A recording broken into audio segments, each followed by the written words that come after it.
The story opens in a frigid winter scene, snow falling heavily on an old countryside house. The wind howls clearly and sharply. Though the house seems quiet, a voice begins questioning a rumor. Inside, two people discuss a tale of a madman causing chaos and destruction on battlefields. This piques one's curiosity about the madman. The first speaker describes him as a mercenary whose eyes lack attachment to life. He appears on battlefields and vanishes without a trace, only to be heard of in another fight. The other remarks, astonished, that a mercenary without a will to live is unusual. The conversation notes that the mercenary often mutters, "I survived again," as if fighting for a personal purpose beyond money or fame, especially tied to the empire. This raises concerns about the mysterious figure's identity. Rumors reveal he was once a prince of a fallen kingdom in another snowy wasteland. The mercenary in question trudges through snow, seeking a place to die, while soldiers watch from afar. Yet, the only solution he finds for his suffering is self-destruction. His identity is clear. This mercenary is Yuri Bryall, the third prince of the Bryall kingdom, who single-handedly ruined his name and nation. 10 years earlier, at the Double X Casino, the atmosphere buzzes with life. At 15, third Prince Yuri Bryall plays with enthusiasm and confidence, declaring luck is on his side. Royal Mage Hernando, amazed by Yuri's uncanny winning streak, jokes about his constant need for money. Yuri laughs, claiming his victories are dumb luck, urging his friends for another round. He boldly demands to double the stakes, exuding confidence in his winning streak. But Hanan reminds Yuri they must leave for an important meeting and can't be late. As they prepare to go, a group of men confronts them, accusing them of cheating and fraud. They seize Yuri, claiming he swindled their money through deceitful means. Furious, Yuri challenges them, asking if they know who he is and what they're accusing him of. The men mock his claims of nobility, vowing not to let him off easily, especially as a supposed prince. This enrages Yuri, particularly when they insult his tensions with the empire and accuse the royal family of arrogance. In a fit of rage, Yuri flips the table, causing panic in the crowd. The men freeze in shock, questioning the chaos. Stepping through shattered glass, Yuri, seething, calls them alley trash. With pride, he declares, "I am Yuri Bryall, third prince of Bryall." Coldly advancing, he threatens, "Today will be your new birthday under my hand," his terrifying smile promising to reshape their lives. One man screams in horror, confirming the crowd's panic. After the confrontation, the scene shifts to Yuri speaking with someone, justifying his actions. It's a nighttime meeting where Princess Catherine Ivarna Granzayan of the Empire arrives late to an urgent meeting called by her father, having sent a messenger about her delay. Catherine, sharp and composed, stresses that her interlocutor overlooked this incident just once. With slight sadness, she admits it's not easy for her, facing tough circumstances, hoping for understanding. After his father leaves, Yuri explains he must now tread carefully. He tells Catherine he shouldn't even be saying this. Sarcastically disappointed, Catherine asks if she's now a stranger to him. Yuri quickly clarifies he didn't mean it that way. But Catherine, angry and reproachful, questions why he gave her a blue pendant if he doesn't trust her enough to talk, throwing it to the ground. She storms off, demanding he not contact her unless she initiates. Yuri calls after her, begging her to wait, but she doesn't stop. Bitterly, he calls her name as she fades into the distance. Holding the pendant, Yuri wonders what to do next. Feeling escape won't be easy. Unaware someone watches from the shadows, smiling wickedly, signaling new danger. From that day, the fragile relationship between Bryall and the Empire reached a breaking point. Small provocations from the Empire escalated into uncontrollable conflict, leading to all-out war. Yuri is shocked to hear warnings of an impending imperial invasion. The Empire sweeps through Brock, flames spreading, cities crumbling under the assault. Amid the chaos, people flee in panic as Yuri urgently leads an evacuation from the palace. Fires rage, signaling the start of a massive war. The inferno engulfs the scene as citizens watch their city burn in sorrow and disbelief. Years pass, sacrifices pile up, and the war seems far from over. A soldier, Joshua, is gravely wounded. Soldiers try to pull Yuri from the battlefield, but he anxiously asks about reinforcements led by Fury Bryall, supposedly Bryall's greatest military force and the continent's strongest. Fury's absence at this critical moment shifts the war's tide toward the Empire. Initially, Yuri dismisses it as coincidence, unwilling to face the truth. But after countless near-death battles and reflecting on events, he reaches a bitter conclusion. Yuri realizes Catherine, the only person he fully trusted, betrayed him. His father's absence aligned too perfectly with the Empire's ambitions and sudden invasion. This fuels Yuri's suspicions. He wishes it were an illusion, but a reply to a hard-sent pigeon message confirms his fears, a brief note. "I'm sorry," plunging him into despair. News of Yuri's battlefield presence spreads, and enemies realize killing him would collapse Bryall. Yuri fights relentlessly, painfully aware the war is endless. The conflict with his foes rages on without resolution. Battles grow fiercer as Yuri defends himself and his kingdom with all his strength. In a brutal confrontation, Yuri takes heavy blows but endures. Exhausted, his body trembles, but he stands firm, fighting with all his might. He lands a powerful strike, felling an attacker. Struggling to stand, barely breathing, his sword nearly slips from his grip. Imperial forces surround him, offering no escape. Their faces show resolve to end him. Yuri stands helpless, tears welling in pain and despair, believing death is inevitable. Suddenly, another blow sends Yuri crashing down in agony. Blood splatters as he realizes he's trapped. In desperation, a guard leaps forward, sacrificing himself to shield Yuri. Stunned, Yuri watches the young soldier fall from a fatal wound. In deep sorrow, Yuri calls Roland, his loyal companion who stood in the enemy's path. Dying, Roland begs Yuri to survive at all costs, amplifying Yuri's anguish as he screams his name. Attacks intensify, soldiers fighting fiercely to keep enemies from Yuri. They insist he escape, stressing his fall would end Bryall's future. They shout for him to flee the increasingly dangerous area. Yuri begins his escape, hearing Imperial soldiers pursue, yelling to stop him. Later, the Imperial army searches a nearby area, insisting he couldn't have gone far, ordering a thorough sweep. Yuri hides in crates inside an abandoned house, cautiously watching the soldiers. Knowing he can't hide long, he resolves to break through to survive and regroup. While hiding, he wonders about his father, realizing if he hasn't returned, the Empire likely killed him. Before finishing the thought, Yuri senses someone approaching, a wave of danger washing over him. The door bursts open, revealing a formidable Imperial soldier. The situation worsens. Yuri, heartbroken and desperate, sees his death here would doom Bryall. He silently begs for rescue from this impossible situation, repeating that his death would end the resistance. Tears stream as he questions what will happen to the knights who died for him. Choking on sorrow, Yuri can only whisper a tearful apology, realizing he's powerless. A man appears beside Yuri, declaring words are useless now and the Empire will pay. He urges Yuri to flee as Imperial soldiers approach. Yuri runs through a forest, gasping, evading pursuers. The man's words echo, urging him to survive to rebuild Brock and avenge fallen comrades. But Yuri's youthful ideals feel like illusions, reality far harsher, ending in death for all. Yuri walks through heavy rain, recalling spilled blood and lost lives, wondering in sorrow what it was for. As rain pours, he realizes he's been fighting to punish himself. He desperately wishes someone would kill him to end his suffering. It's known Yuri seeks only a place to die.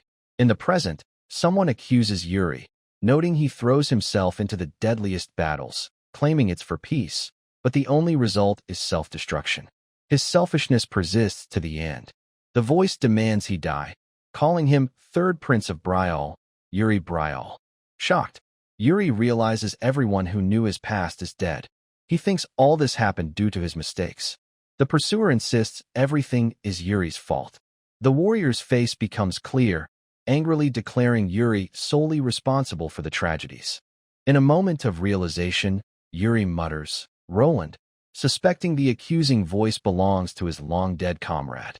The voice condemns Yuri, stating Bryall fell due to the Empire's deceit, the noble Brand family's loyalty wasted, everything shattered. The warrior charges Yuri in fury, calling him a vengeful ghost who should have died. He attacks mercilessly, believing Yuri returned to face judgment for unforgivable sins. Yuri thinks death will bring peace, but guilt haunts him even now. Deep in sorrow, Yuri realizes the Bryall bloodline will never abandon honor, even at the cost of death. Suddenly, he wakes from the nightmare, startled by someone shouting, "Yuri, Bryall." The voice echoes, fully waking him as it urgently repeats his name. Yuri opened his eyes with difficulty, seeing a robust man with a noble bearing before him. The man asked with concern if Yuri was all right, noting he hadn't opened his eyes for 3 days. Shocked and deeply saddened, Yuri wondered if this man was truly his father, whom he believed dead. His heart trembled at the thought. Is this truly hell, and has father died too? But his father responded calmly, with a hint of sarcasm, asking if Yuri had really gone to hell. Yuri gave a bitter smile, muttering that for someone like his father, always preaching honor, he seemed to have lived a tumultuous life. At the end of their exchange, his father, feigning irritation, lightly smacked Yuri, scolding his nonsense. Yuri teased his father about his bad habits, urging him to repent while he could. As they spoke, a green leaf drifted through the window, and the air felt strangely still. Yuri sensed something odd about the silence, though he couldn't explain it. From the window, he saw maids crossing the palace courtyard. Everything seemed normal, making him question if he was overthinking. Yet, there were no sinners, no torturous flames, no demons to punish him. He wondered where he truly was. Suddenly, a worried voice snapped him back. "You're awake?" His father and 2 others nearby looked deeply concerned. Yuri's vision blurred, and he seemed to lose consciousness again amid their frantic calls. At that moment, Yuri was a 13-year-old boy, comatose or in deep sleep. Initially, he wondered if this was a dream or his life flashing before his eyes. Despite trying to wake or change things, he couldn't, and the world didn't end as he expected. Instead, long-forgotten events replayed exactly as before, leaving him no choice but to accept this reality. In that moment, Yuri realized he had returned to the past, to the spring of his 13th year. The next morning, maids opened the curtains, calling Yuri to rise for sword practice. Panicked, he leaped from bed, realizing what was happening, urgently demanding clothes before recalling he needed to wash his face first. Maid Aina gently reassured him to slow down, promising to help him wash, then told him to sit. In that moment, a painful memory hit Yuri, seeing Aina die tragically in his past life. This stirred deep sorrow and regret. Silently, Yuri reflected, overwhelmed by painful memories. He called Aina, who quickly responded, "Yes, Your Highness." Abruptly, Yuri asked her to slap his face 3 times, startling her with the odd request. Aina nervously asked if he was asking her to commit treason, but Yuri, cheerful and confident, assured her it wasn't treason if it was his direct order, insisting he was serious and always kept his word. The day in the palace began normally, the atmosphere pleasant and peaceful, the weather outside bright and serene. During training in the courtyard, Yuri felt sharp pain from Aina's strong slaps, surprised by her strength, which he hadn't remembered so vividly. He quietly observed passing soldiers, disappointed that none noticed or asked about the bruise on his cheek. As training began with his instructor, Bernard, Yuri noticed Bernard didn't comment on the obvious injury. Bernard seemed indifferent to what happened. During sparring, Yuri grew frustrated as Bernard didn't correct his stance or give guidance, silently continuing the duel. Yuri wondered when Bernard stopped teaching traditionally, shifting to silent sparring. He recalled visiting Bernard's office, where Bernard sadly said Yuri had innate swordsmanship talent, but regretted he didn't use it better. Bernard added that if Yuri were more diligent, he could be a great blessing to Bryall. Those words sparked Yuri's rebellion, making him lazy and defiant, causing Bernard to stop mentoring him. From then, Bernard limited himself to sparring, recognizing Yuri's intractability. Yuri felt deep disappointment over Bernard's words, realizing they didn't motivate him but made him careless and lazy. Mid-training, Yuri called Bernard, determined to change things. He firmly told Bernard he wanted proper training from now on, no leniency or sugarcoating. As Yuri Bryall, he declared he'd be serious henceforth. Bernard, slightly surprised by Yuri's sudden shift, accepted, unsure what caused it, but agreeing to train seriously. He readied himself, gripping a wooden sword, showing resolve for rigorous training. With firm words, Bernard told Yuri it was time for real training. The session began immediately, Bernard attacking with great force.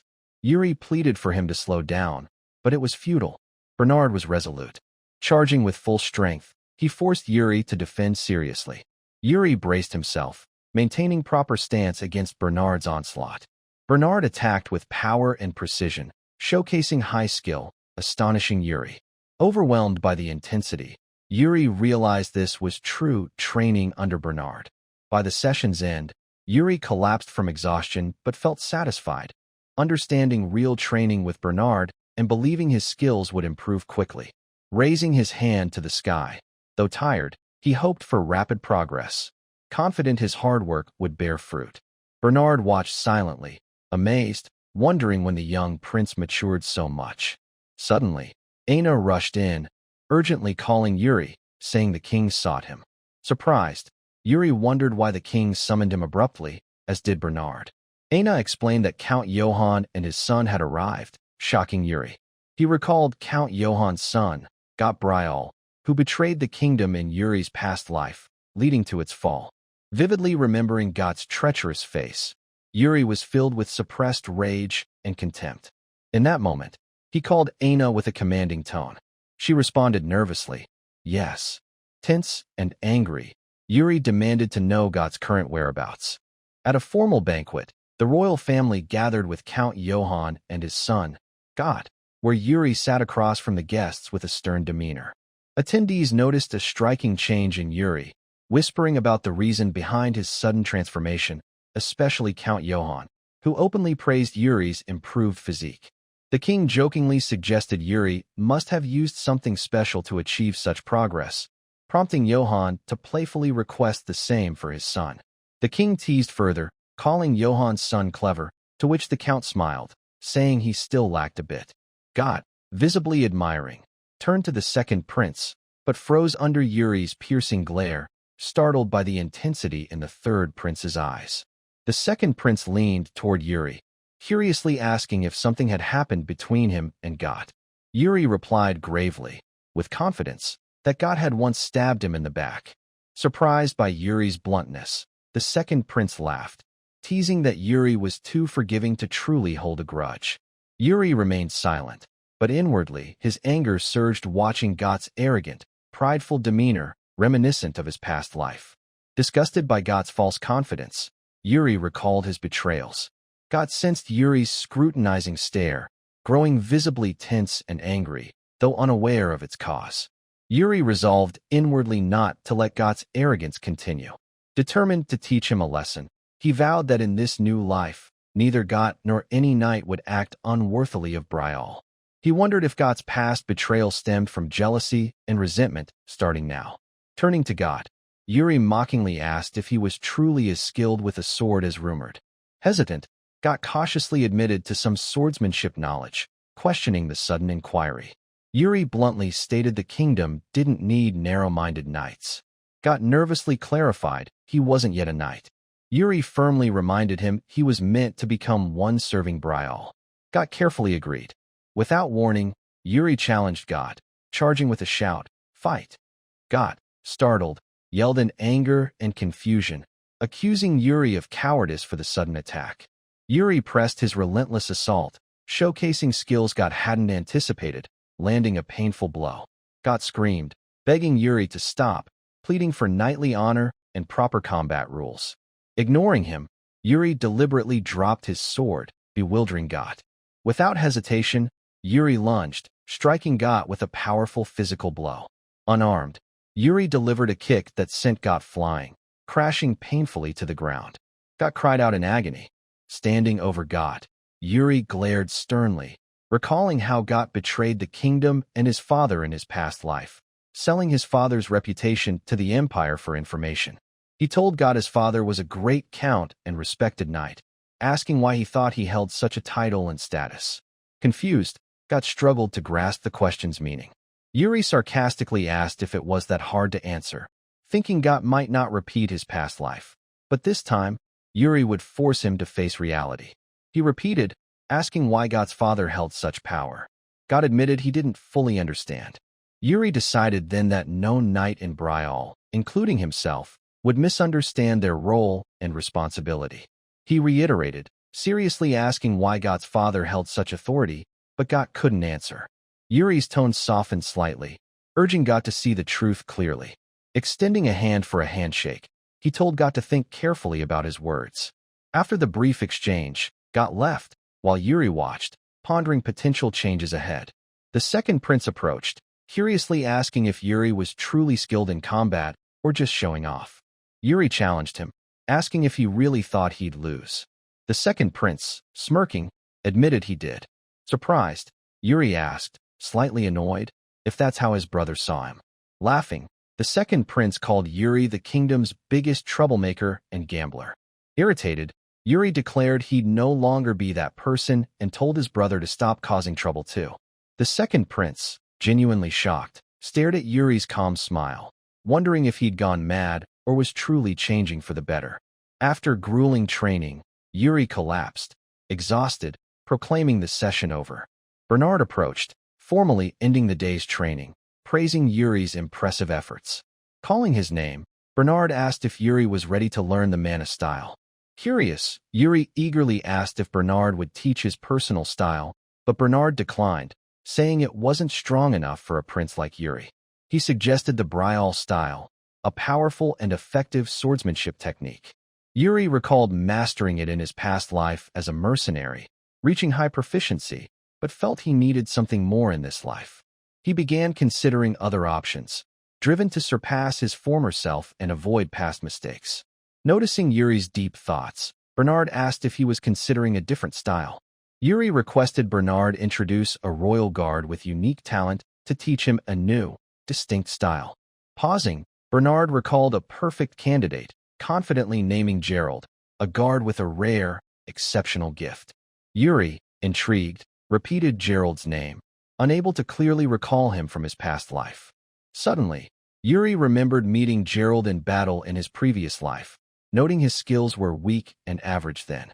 Yet, he was surprised Gerald survived numerous battles despite limited ability, wondering why. He vividly recalled Gerald kneeling on a battlefield, regretting not honing his remarkable talent amid raging war. Yuri realized both he and Gerald were powerless, with clumsy skills inadequate for the fight. Snapping from bitter memories, Yuri resolved not to repeat those mistakes in this life. Confident, he decided to visit Gerald that night to rouse him from laziness and set him on the right path. Meanwhile, Gerald stood in the training yard, bored and unmotivated, holding his sword listlessly, as if performing a chore he didn't care for.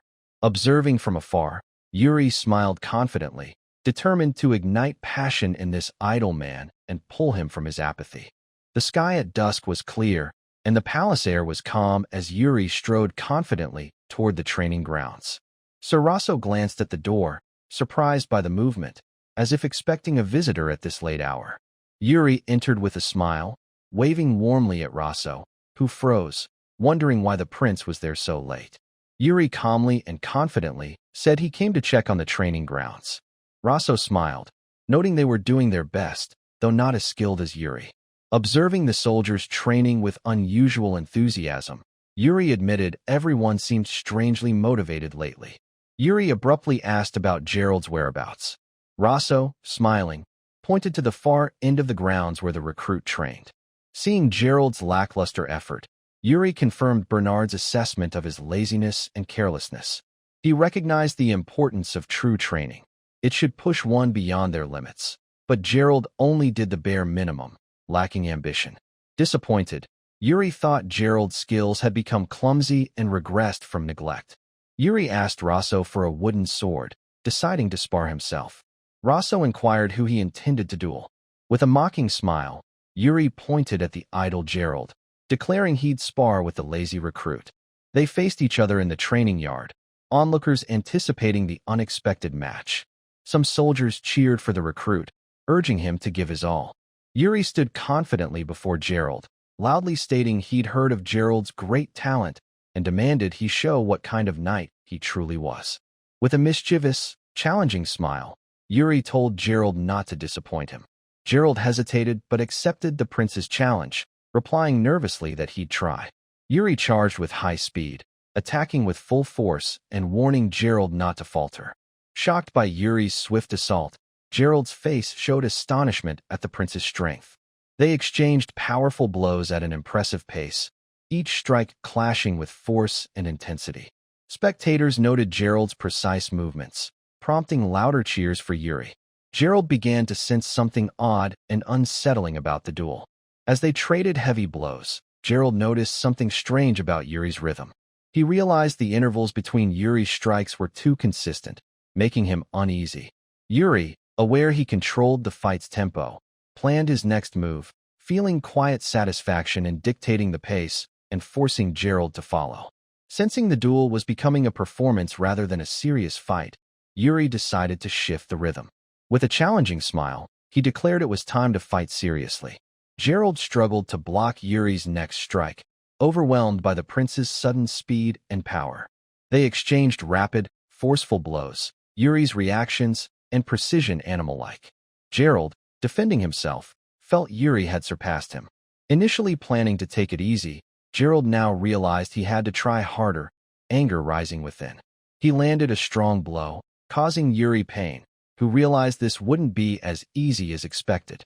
Yuri countered Gerald's relentless attacks, recalling Gerald's professional knighthood and experience in his past life.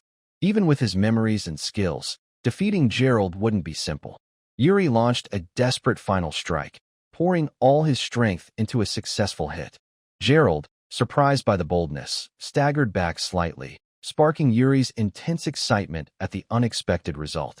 Grinning with enthusiasm, Yuri raised his sword, exclaiming this was exactly what he'd hoped for. The watching soldiers, stunned that Yuri landed a hit on Gerald, praised him with awe and admiration. Yuri slyly asked if Gerald was holding back. Gerald, resolute, insisted he wasn't. Despite earlier dominating, Gerald felt unease. Yuri launched another powerful strike, narrowly missing, leaving him slightly disappointed. Smiling after Gerald dodged, Yuri remarked the blow came close. As Gerald stood in the arena's center, soldiers protested his odd behavior, questioning if he'd lost his mind. Suddenly, Gerald revealed a sword enveloped in energy, a mana blade, shocking and horrifying everyone present. Soldiers immediately tried to stop him, shouting in panic that he was fighting the third prince and needed to come to his senses. Gerald froze, realizing his actions, as Yuri's hair fell to the ground from the deadly strike. Yuri stood stunned momentarily, processing what happened, while the arena fell deathly silent. Gerald, in panic and deep regret, shouted, "Call His Highness," as if just grasping the gravity of his reckless act. Rosso angrily yelled, calling Gerald mad for his actions, as others rushed to check on Yuri. Yuri, though injured, smiled calmly and sarcastically asked Gerald if this was his first fight. Soldiers worriedly pointed out Yuri's injury, but he ignored the pain, urging Gerald to pick up his sword to continue, insisting there was no reason to stop. Yuri charged again with immense force, declaring to all there was no need to halt the duel. Their blows clashed fiercely, the intensity gripping onlookers with deep tension. At that moment, Gerald realized the third prince was entirely different. Yuri was willing to push himself to and beyond his limits. Gerald felt fear and awe, recognizing Yuri was surpassing his physical boundaries with astonishing determination. Yuri pressed forward, exceeding his natural abilities with incredible resolve, stunning everyone in the arena. They drew dangerously close, sparks flying from their clashing swords, as Yuri pushed himself to the brink of collapse. The scene ends with both fighters facing each other, each acutely aware of the other's relentless drive to win. Amid the stunned silence of the onlookers in the training yard, Gerald's blood surged with excitement and adrenaline, a feeling he'd never experienced before, despite facing stronger opponents in the past. They exchanged fierce, resolute blows, Yuri's eyes blazing with an intense determination Gerald had never seen. Gerald marveled at how this young prince could stir such deep emotions, awakening something within him. Yuri pressed his aggressive assault, brimming with energy and resolve to prove his worth. He launched another powerful strike, forcing Gerald to retreat quickly, realizing he could no longer hold back. Gerald shouted in frustration and anger, grasping how challenging the duel had become. Gripping his sword tightly, he prepared another attack. Gerald unleashed a ferocious blow, channeling mana energy again, aiming to end the fight with all his strength. The force shattered Yuri's sword, their blades clashing violently. Yuri's sword fell to the ground in pieces. Smiling calmly and satisfied, Yuri realized he'd achieved his goal, declaring clearly, "It's over." Gerald stood panting, visibly stunned by what had happened. Yuri extended his hand, calmly stating Gerald had taught him something new today. Gerald shook his hand, a mix of confusion and respect, admitting Yuri fought exceptionally well. Internally, Gerald felt deep admiration for Yuri's fighting spirit and resolve, wondering how someone so young could possess such unwavering determination. Realizing he was still holding Yuri's hand, Yuri jokingly asked what he was doing. Startled, Gerald quickly apologized and let go, visibly embarrassed. Some soldiers teased Gerald, saying he made the prince bleed and asking if he'd just stand there. Their taunts deepened his embarrassment, and he apologized again. Gerald hurriedly left, overwhelmed, while soldiers whispered that Yuri looked utterly exhausted. Yuri collapsed, breathing deeply, sighing in relief and peace. Opening his eyes, he was surprised to find himself on the ground, completely spent. Soldiers cheered and praised Yuri's impressive skills. Sir Rasso suddenly sensed someone beside him, turning curiously to see Commander San, leader of the Royal Guard, who had just arrived. Soldiers asked when he got there. Yuri, still on the ground, was exhausted from the intense duel. San stood silently, observing, deep in thought. Days later, the palace atmosphere was bright and serene.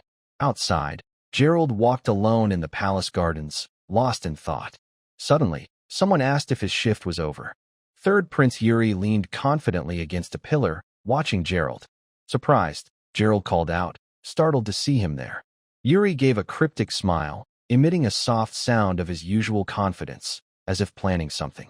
He told Gerald to follow, explaining they had somewhere to go today, but Gerald hesitated, saying he needed to train first.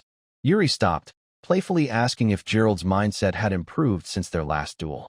Unable to escape, Gerald sighed and calmly replied, "I understand." Observing Gerald, Yuri noted his physique had strengthened slightly from their prior training, though not enough. It sufficed for now. Gerald followed, curiously asking where they were going. Yuri cheerfully told him to follow quietly without questions. Pausing, Yuri turned to Gerald with slight concern. Smiling brightly, he reassured Gerald that if he worried about danger, another person was already planned to join them. When Gerald, surprised, asked who, Yuri ignored him and shouted loudly. Yuri's call drew the attention of a third person in the distance, who turned upon hearing his name. Royal Mage Hernado turned toward the voice, surprised to hear his name. Approaching Yuri, he asked what the prince wanted. Yuri bluntly said he needed Hernado's help for a trip. Hernado apologized, saying he had another commitment and hesitated. Yuri, with a mischievous smile, said he was ready to settle his gambling debts, shocking Hernado. Turning serious, Hernado asked, "Are you serious?" seeking confirmation. Yuri, smiling confidently, affirmed he was serious, adding he could also repay Hernado's last loan. Sarcastically, Yuri asked if he'd ever lied to him. Hernado smirked, saying he'd never seen Yuri lie outside a casino. Yuri grinned overly casually, insisting Hernado had never seen him lie outside gambling. Feeling uneasy, Yuri wondered if his reputation was that bad, but hid it. Reaffirming his commitment to repay Hernado, Yuri urged him to join without hesitation. Hernado finally smiled dramatically, saying if true, Yuri must sign a contract first, pulling one out theatrically. Yuri gave him a cold stare, inwardly annoyed, wondering if his status as third prince had sunk so low that Hernado would bargain like this. Turning to Gerald, Yuri demanded he act as guarantor, shocking Gerald, who exclaimed, "What?" Yuri clarified he wanted Gerald to witness and ensure his words, forcing Gerald to agree despite his confusion. Hernado, thrilled, invited Yuri to start their journey without delay, genuinely excited for the adventure. As the trio prepared, Gerald persistently asked where they were going, especially curious since the prince chose a knight and a mage. Yuri paused, unusually serious and calm, then declared they were heading to Sword Mountain. Both Hernado and Gerald gasped in unison. Sword Mountain. Yuri gave a small, confident smile, silently affirming to himself that everything would be different from now on, with many changes ahead. Speaking with enthusiasm and challenge, Yuri announced their destination was to raid the ancestral prison, clearly hinting at a dangerous adventure to come. The trio descended a secret passage beneath the palace, prompting Gerald to express surprise, remarking he never knew such a path existed. Curious and anxious, he asked Yuri what awaited them at the end of this dark, hidden tunnel. Yuri calmly and confidently replied that it led to Sword Mountain. Gerald, stunned, asked if he meant the Sword Mountain, tied to their ancestors' legend. Yuri firmly confirmed with a single, resolute word, yes. Meanwhile, Yuri recalled his past life when the Empire seized Bryall, uncovering a hidden dungeon in Sword Mountain. Archaeological relics of Bryall's first ancestor were excavated, causing a sensation due to their priceless treasures and artifacts. The passage had once served as an escape route to this ancestral legacy, but the precious swords fell into imperial hands, never wielded by Bryall's people. Reflecting on his painful past, Yuri resolved that in this life, he wouldn't retreat or flee. Instead, he'd advance with full strength and determination. Silently vowing, Yuri decided to personally reclaim his ancestors' legacy in Sword Mountain for his kingdom, brimming with confidence and resolve. Finally, they reached a secret exit leading into a dense forest of breathtaking natural beauty. Yuri cautiously peered out first, followed carefully by Gerald and Hernado. Emerging from the tunnel, Hernado noted the path supposedly led directly to Sword Mountain. Confused, he asked how Yuri obtained the key to the secret door, a rare artifact. Yuri silently recalled finding the key hidden in a study corner, just as in his past life, where ignorance cost him dearly. Sharply, he told Hernado it wasn't his concern. While walking, Hernado suddenly yelped, cut by sharp leaves. Yuri advised him to be more careful, explaining the plants here had razor-like leaves, and told Hernado to stay close to avoid further injury. Yuri led cautiously, while Hernado watched him quietly from behind. Turning to Gerald, Hernado called softly, Sir Gerald. Gerald responded, why the hushed tone? Hernado asked if Yuri had eaten anything unusual lately, surprised by his recent behavior. Yuri sharply called them to hurry up. Hernado smiled, remarking that Yuri's temper hadn't changed. Yuri abruptly halted, ordering them to stop, sensing imminent danger. They spotted a pack of giant wolves moving in a large group. Yuri explained that wolves travel in packs, making their exact numbers unpredictable. Hernado, amazed at Yuri's knowledge, asked how he knew. Yuri calmly said he read it in a book, shocking Hernado, who incredulously asked, you read a book? Ignoring him, Yuri ordered them to move quietly and quickly, as the wolves hadn't noticed them. Hernado moved hesitantly, questioning the plan's wisdom, but accidentally snapped a twig. He gave an awkward, nervous laugh, but a giant wolf lunged at him from behind. Screaming, I'm sorry. In terror, Hernado was targeted. Gerald shouted, Sir Hernado, as the wolf charged with incredible speed and force. Gerald reacted swiftly, striking the wolf down with his sword, neutralizing the immediate threat. Yuri praised Gerald's quick response, commending his clever use of simple techniques against the wolf's tough hide, but warned the danger wasn't over. Glowing eyes appeared in the darkness, and Yuri declared their actions had drawn the alpha wolf, a terrifying leader. The massive wolf raised its head, letting out a chilling howl, summoning the pack. Soon, the trio was surrounded by angry wolves, ready to attack. Gerald drew his sword, infusing it with blue mana energy, shouting for Hernado to stay close for protection. The wolves advanced aggressively, growling, their eyes wild with intent. Two wolves lunged at Gerald, but he was ready, defending himself and his companions with superb skill and overwhelming strength. He repelled the attack, pushing the wolves back with his sword's magic energy. Impressed, Hernado remarked that Gerald's skills were exactly what one expected from a Bryall royal guard. Yuri agreed, affirming Gerald's competence but noting his current skills weren't enough for this dire situation. Gerald showed signs of fatigue, his body visibly strained. Yuri calmly called him to fall back, then turned to Hernado, addressing him by name. Hernado responded instantly, yes. Yuri reminded him of the king's trust in his abilities, saying now was the time to prove it. Hernado grinned confidently, unleashing his magical energy, declaring he'd use his full combat magic. Gerald, stunned, asked what Hernado meant by such odd words. Hernado unleashed a massive fire magic explosion, striking the wolves attacking Gerald. The fiery blast, combined with Gerald's sword strike, sent the wolves flying, allowing Gerald to leap back and avoid the explosion's aftermath. A second blast cleared the danger entirely. As the sun set, the trio reached their destination. Yuri expressed surprise at encountering creatures beyond wolves. Gerald agreed, noting the battles delayed them but relieved they'd reached their goal. Standing atop Sword Mountain, Yuri confirmed it was their target. Gerald, doubtful, questioned if this was the right place, seeing no clear signs of ruins or significance. Yuri insisted he was certain, though growing confused by the lack of markers. He searched anxiously, insisting something should be there. Suddenly, Yuri spotted a small, glinting object among the rocks, exclaiming he'd found what they sought. He rushed to it, excitedly calling Gerald to help extract it. Gerald asked Hernado to assist, but Hernado hesitated, saying hand injuries were a grave dishonor for a mage. Noticing something odd, Yuri knelt and found a partially buried, ornate sword with a glowing red gem. He easily pulled it out, holding it up, surprised by its brilliance and power. Hernado, astonished, remarked the sword looked brand new, not long buried. Examining it closely, Yuri saw the word sin engraved on it, puzzling over its meaning. Gerald stepped closer, asking if it could be the founder's legacy. Yuri, uncertain, said he didn't know. Suddenly, the ground shook violently, forcing them into defensive stances, sensing lurking danger. Yuri smiled confidently, saying, I believe we'll uncover the truth soon. The tremors intensified, the ground cracking dangerously beneath them.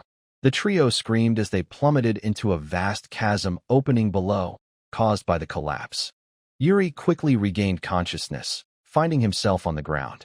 He noticed Gerald beneath him, enveloped in a faint mana aura, clearly used to shield himself during the fall. Smiling faintly, Yuri thought to himself that it wasn't bad at all, impressed by Gerald's quick reflexes and self-defense. Hernado approached, floating via magic, remarking in surprise that the place was deeper than expected. Yuri turned to him with a cold tone, lightly scolding him for prioritizing his own safety during the fall instead of helping others.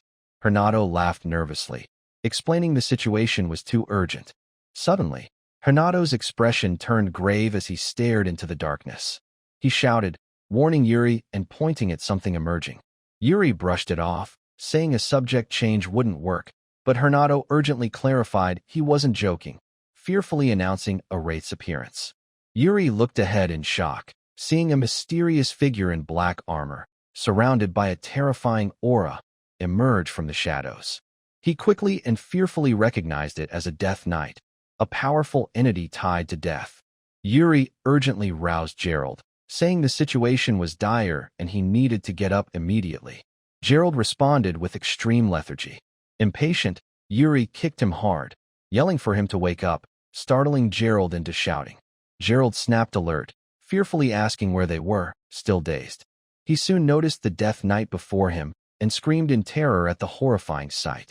Grabbing his sword, Gerald demanded Yuri step back, insisting he'd handle the Death Knight, trying to muster courage and composure. Yuri stood calmly, carefully observing the Death Knight's movements with intense focus.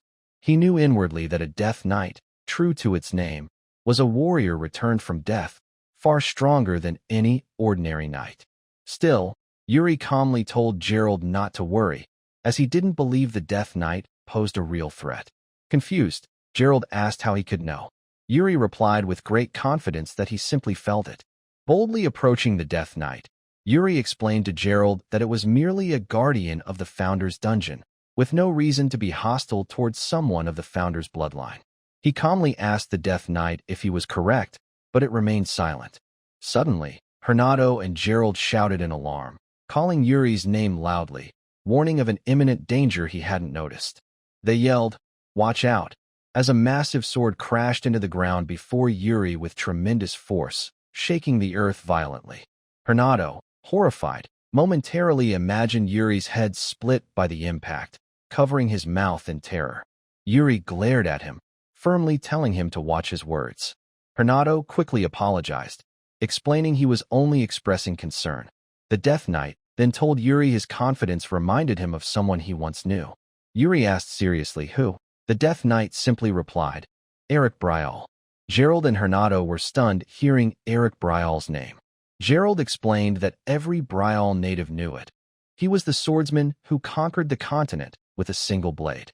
Yuri, reflective, considered that Eric Bryall was indeed Bryall's founder, Land of Knights, and its first king. He asked the Death Knight if he was the first to reach this place. The Death Knight replied with a firm yes, adding that only a Bryall bloodline bearer could wield the sword, clearly referring to Yuri's lineage. Yuri was certain this priceless sword was the legendary blade of founder Eric Bryall. The Death Knight confirmed with a resolute tone that it was indeed his former weapon. Noticing Yuri's odd look, the Death Knight asked why. Yuri, slightly embarrassed, said he felt guilty for touching another's property. The Death Knight solemnly addressed Yuri as Bryall's heir, making Yuri look at him with evident anticipation and tension. The Death Knight sternly demanded Yuri state his purpose here. Raising his hand with great courage and confidence, Yuri declared he was Prince Yuri Bryall, third prince and rightful heir of Eric Bryall, requesting his inheritance. The Death Knight stared silently, processing Yuri's words. After a pause, he spoke, stating it was time to fulfill his long-awaited duty, formally declaring he would grant Yuri what he sought. With resolve, the Death Knight stepped forward, Yuri following into the chamber's depths, while Gerald watched cautiously. Gerald, bewildered, thought this was absurd, struggling to comprehend the bizarre events. He questioned how they ended up in the Founder's dungeon, conversing with a Death Knight, far beyond his expectations as a royal guard. Yuri suddenly called Gerald loudly, asking why he was taking so long. Snapped from his thoughts, Gerald looked at Yuri in complete surprise, still confused. He recalled a distant memory from his past life, standing exhausted on a battlefield as Yuri shouted for him to stand firm and fight. Sighing deeply, Gerald ran his hand through his hair, trying to grasp the strange events. Finally, he replied loudly and clearly, affirming he was coming, mustering courage to follow Yuri. The trio entered a vast chamber lit by massive glowing blue crystals at its center. The radiant crystals stood as the Death Knight waited resolutely for Yuri and his companions. The three stood ready, filled with tension and anticipation, sensing a strange energy enveloping the mysterious place. The scene ended with Yuri staring ahead with intense focus, the Death Knight's voice echoing in his mind. I hope they are worthy, leaving future events shrouded in mystery and suspense. Amid the mysterious, energy-charged atmosphere, Yuri suddenly found himself in an entirely different place. Confused, he looked around, asking in shock, "Where is this?" Noticing someone in the distance, he wondered if it was the Founder himself. But what he saw next made him reconsider. The figure wasn't human but a grotesque, terrifying creature charging at him with incredible speed. Yuri engaged in a fierce battle, struggling to block its attacks, grunting in pain. During the fight, he noticed a strange energy emanating from the creature, realizing it was mana. Stunned, Yuri exclaimed, "Mana style," as he saw the creature channel energy from its body into its sword. Yuri closely observed the creature as it channeled mana into its sword. He realized it was trying to teach him to control mana through actual combat. Sarcastically, Yuri asked if the creature truly expected him to mimic it mid-battle. He gave a bitter laugh, wondering if his ancestor was completely insane. Then, Yuri seriously reflected on the bizarre method his ancestor chose, throwing someone into real combat to learn mana without prior training. Yet, he understood such a mad approach was perfect for someone like him. Focusing intently, he tried channeling mana into his hand, asking himself, "Is this how it's done?" He shouted at the creature to draw its attention back to the fight, yelling, "Hi." Smiling, Yuri said that though he wasn't entirely sure how to do it, he'd try anyway. The creature grinned confidently and challengingly, ready to continue, saying, "Just do it." Yuri felt a surge of determination, vowing to become stronger no matter what. He recalled that soon, the Empire would reveal its true ambitions and invade Bryall again. Resolving firmly within, Yuri decided this time he'd crush them by any means necessary, never repeating past mistakes. He channeled all his energy toward the creature, preparing a powerful, decisive attack. Yuri shouted with great force and confidence, "I'll absorb everything," as he unleashed his strike. The scene abruptly shifted to Gerald, who had just woken, utterly confused. Looking around, he wondered if this was really the training arena. Touching his head, he said aloud, "This doesn't feel like a dream." Trying to process his surroundings. Standing in the arena, he shouted resolutely, sensing a presence, ordering, "Stop hiding and fight me." Suddenly, he noticed a swift movement and saw someone approaching with calm, confident steps, prompting him to prepare for battle again. Gerald smirked challengingly, saying, "Finally," realizing he faced a perfect copy of himself. Gerald cautiously advanced, wondering if this was the Death Knight's challenge mentioned earlier. He directly asked, "What's your name? Are you also Gerald?"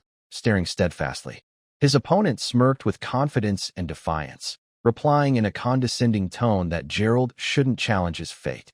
The doppelganger mocked him, reminding him he joined the royal guard for an easy life.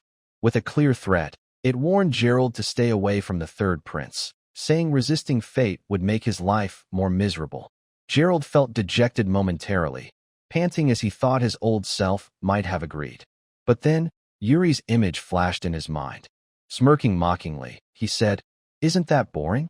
It's just a performance," reigniting his spirit and strength. Confidently, Gerald told his opponent he clearly misunderstood things, perhaps because he was a mere fake. He firmly explained that once a sword is drawn, it can't be sheathed, and dwelling on past wounds only clouds the mind. Raising his sword, now blazing with blue mana, Gerald boldly declared, "What an arrogant way of thinking." Moving swiftly and skillfully, he launched rapid, precise attacks with his mana-charged sword, leaping high with a sudden, powerful move, landing with an impressive, fierce strike. As they exchanged quick, strong blows, Gerald noticed his opponent's style was too simplistic, lacking true courage or boldness. Analyzing further, he noted it overly focused on defense without taking real offensive risks. Reflecting on his past self, Gerald realized he once prioritized safe defense over bold moves. But he decided such an overly defensive approach was dull and ultimately worthless. Charging forward with a fierce, aggressive attack, he landed a powerful blow, staggering his opponent. Gerald exhaled, "Phew." Suddenly, something unexpected happened. A strange black aura gathered around his opponent, revealing its true form. A massive, terrifying shadow entity emerged, and Gerald, horrified, asked, "Is this his true identity?" Despite its dreadful appearance, Gerald reminded himself looks meant nothing, realizing Yuri was likely facing a tough battle too. Gathering all his strength and focus, he silently pleaded with great resolve and hope, "Please," as he prepared a devastating attack. Meanwhile, elsewhere, Yuri sat on the ground, utterly exhausted after taking a heavy blow. He appeared completely drained from the fierce battle. At that moment, the Death Knight approached, raising its sword, preparing a crushing strike toward the motionless Yuri. The Death Knight roared as it launched a ferocious attack, aiming a lethal blow at Yuri, who stood motionless, unable to move. At the last moment, Yuri gripped his sword tightly despite his wounds and immense pain, summoning his remaining strength and will. He unleashed a powerful counterattack, channeling all his mana and energy into a successful strike, sending the Death Knight flying backward with great force. After the intense clash, Yuri stood exhausted, gasping for breath, and exhaled, "Phew," feeling immense relief at surviving the deadly encounter. Yuri wondered how much time had passed during this confrontation. He acknowledged inwardly that things had become extremely dangerous, but through relentless training, he had endured and survived. He realized that through this fierce battle, he had learned to use mana effectively and skillfully. He also mastered wielding his sword with precision, regaining confidence and strength through this grueling experience. Suddenly, Yuri noticed his opponent beginning to fade, and in confusion, he muttered, "What's happening?" Confirming the strange creature's complete disappearance, he murmured, "It's vanishing." He quietly observed, understanding that this signified the end of the allotted time for this bizarre trial. Abruptly, Yuri returned to reality, opening his eyes wide, shocked, and asking, "I'm back." He saw Gerald and Hernado standing before him, both visibly worried. Gerald asked, "Your Highness, are you all right?" Yuri affirmed he was. The Death Knight quietly remarked that it seemed Yuri had an interesting dream, prompting Yuri to vaguely ask, "What just happened?" The Death Knight explained seriously that this was part of Eric's design, a trial left for a future Bryall heir to uncover. Yuri recalled that in his past life, Sword Mountain was completely destroyed by the Empire, and no Bryall family member ever reached it. He asked the Death Knight clearly if founder Eric used this mana style. The Death Knight simply replied, "No," adding that this was Eric's final legacy, blending his knowledge with an Eastern style in his later years, and confirmed Yuri was the first to inherit it. He explained the dungeon only opened at the right time, and its opening meant the moment had come to wield its hidden power.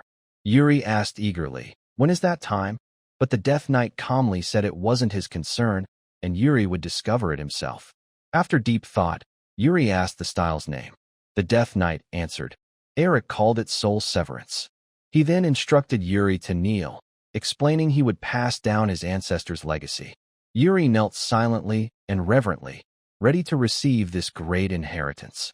The Death Knight placed a hand on Yuri's head, saying in a deep voice, "Never fear your enemies." He firmly told Yuri, "You must act on what you believe." Yuri responded with clear respect, "I will."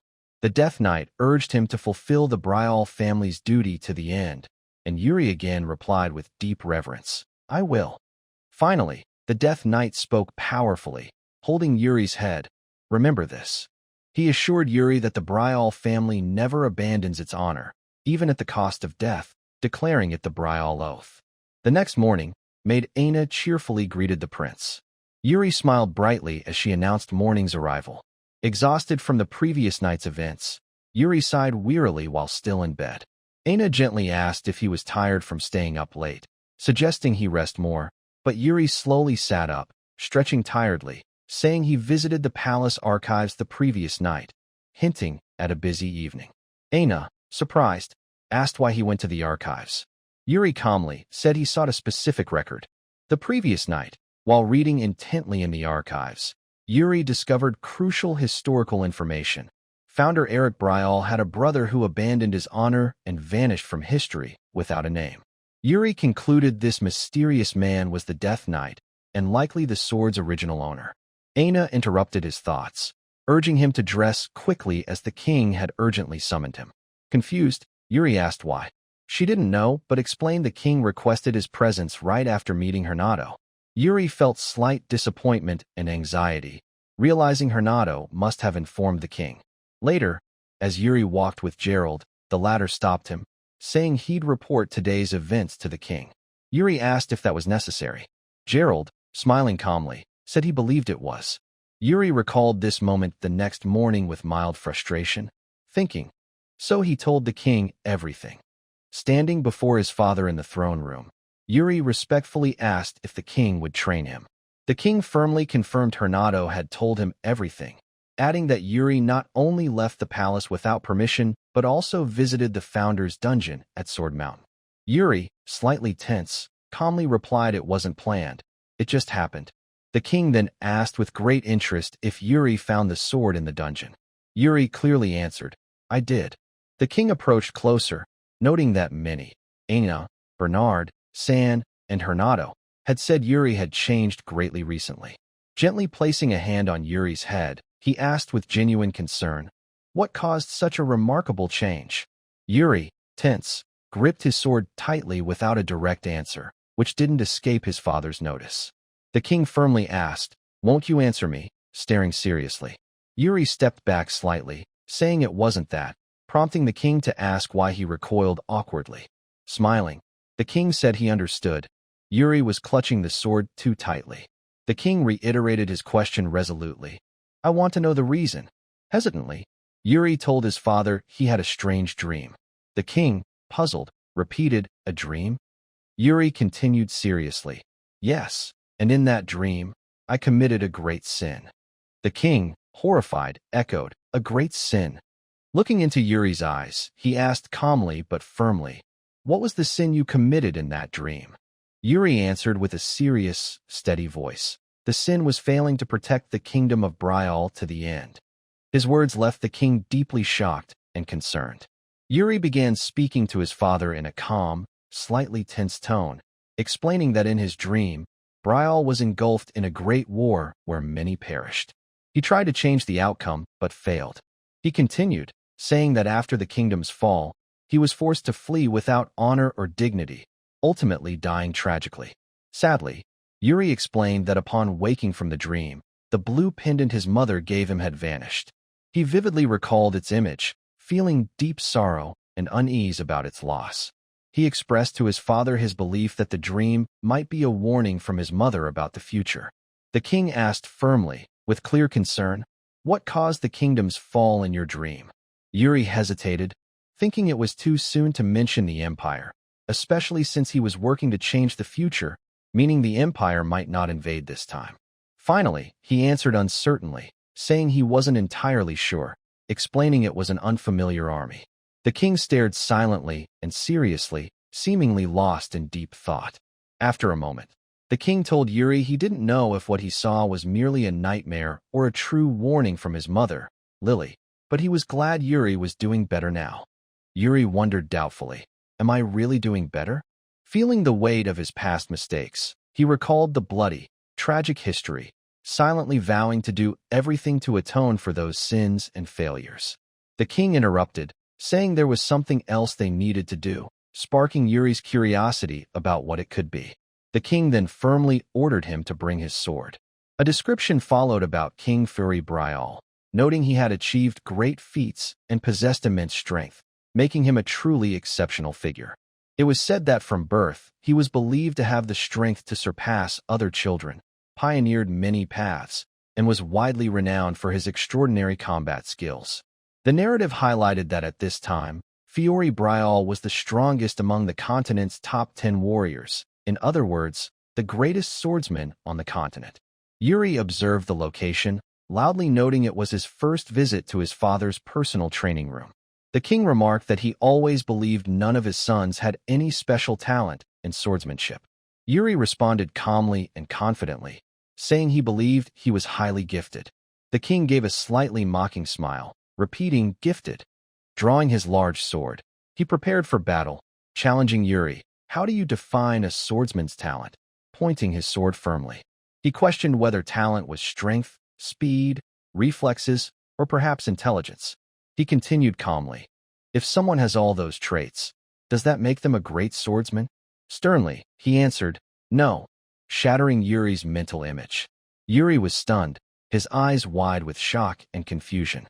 The king, holding his sword, explained that beyond strength, speed, reflexes, and intelligence, there was a more crucial element, a force driving one beyond their limits. With a serious, resolute tone, he said it was stronger than fear or duty. Yuri noticed a profound shift in his father's aura, becoming so powerful and terrifying that it deeply unsettled him. The king, with a calm, slightly hesitant voice, said he didn't fully know how to define it, but called it an inner calling. Yuri looked confused and uncertain, his emotions clear on his face. Hesitantly, he asked if it was like fate, trying to grasp his father's words. The king paused, then replied it might or might not be, leaving it vague. Holding his sword, Yuri sank into thought, recalling that in his past life, he never had a destiny to follow a swordsman's path, but he deeply wondered, what about this life? Could my fate be different this time? The king asked clearly and firmly, what do you believe? Do you think you were born to wield a sword? And can you hear the inner calling binding one to the blade?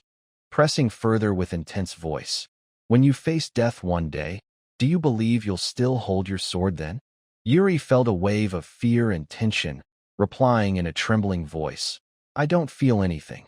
Unable to finish due to overwhelming anxiety. Overwhelmed by the king's fearsome aura, Yuri began retreating quickly in panic and confusion. He called out to his father, sensing something terribly wrong. Behind him, Menacing red eyes appeared, glaring maliciously from the darkness, heightening his terror. Yuri recoiled in clear fear, gasping, unable to control his emotions. Painful memories flooded back. He heard a past voice scream in his mind. "No! You must flee. Run, Your Highness." The flashbacks darkened as he recalled people crying for help, begging him to save them. In those memories, Yuri saw the kingdom engulfed in flames, cries echoing amid chaos and destruction. Horrific war scenes overwhelmed his mind. He remembered soldiers falling one by one, flames consuming everything in sight. Yuri snapped back to consciousness amid the chaos, panicking. What's happening? Why is Bryall burning? Soldiers shouted from behind. It's the third prince, the last surviving royal here. This only amplified his fear and horror. He saw enemy soldiers advancing, their threatening footsteps echoing amid roaring flames. In fear and confusion, Yuri gasped, "The Empire!" In that moment, he was struck by a horrifying realization. He had returned once more to that cursed moment when Bryall was besieged and attacked. Yuri was shocked by the horrifying scene before him amidst the flames, panicking as he asked, "What's happening?" An attacking soldier shouted angrily, "May death strike Bryall's prince," as he charged at Yuri with full force. A fierce battle began, with Yuri and the soldier exchanging powerful, intense blows, sparks flying from their clashes. Finally, Yuri landed a heavy strike, causing the soldier to scream in pain and collapse, defeated. Bryall's soldiers urgently shouted at the prince to flee, saying they'd hold off the enemy while he escaped. They yelled with great urgency as the battle raged behind him. The soldiers fought with all their strength in a desperate effort to protect their prince, one crying out in agony after a heavy blow. Yuri felt lost and confused, deeply wondering if it was all a dream.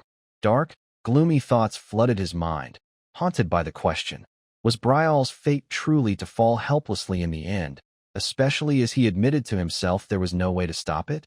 Succumbing to sorrow and despair, Yuri stood alone amid destruction and massive flames engulfing Bryall, walking with heavy steps. He recalled his oath, resolute that he'd sworn never to fear his enemies. He continued his inner monologue, urging himself to act on his beliefs and uphold Bryall's duty to the end. Suddenly regaining strength, Yuri charged forward with immense power, his sword glowing with mana, landing a heavy blow on the enemy. The struck soldier cried out in pain. Yuri pressed his attack with increasing intensity, delivering critical blows to each soldier facing him. Despite his strength, a blow to his face made him scream in pain and stagger back. Yet, he quickly regained balance, continuing powerful strikes even as another soldier countered fiercely. Yuri defeated his opponent, collapsing him, panting from exhaustion. An enemy soldier taunted with great defiance, calling Yuri a dead man walking, openly threatening him. The soldiers demanded Yuri surrender, noting his clear exhaustion and injuries. Despite his dire situation, Yuri stood firm, declaring Bryall's people never abandoned their honor, even facing death. He launched a desperate, immensely powerful attack, shouting as he inwardly repeated Bryall's oath to uphold its duty to the end. The attack's force sent Yuri flying through the air amidst flames and destruction, clinging to his sword despite the extreme danger. Suddenly, he opened his eyes in a quiet place, muttering the phrase he'd repeated until the end. A gentle voice called, asking if he could hear it, and a hand rested lightly on his shoulder. Yuri snapped back to consciousness, shouting, "Yuri!" He hesitated, calling out to his father. Before him stood his father, muttering gravely, "The army," signaling imminent danger. Yuri clearly repeated, "The Black Army," emphasizing the situation's severity. His father tried to calm him, saying it was just a vision, urging him it wasn't real.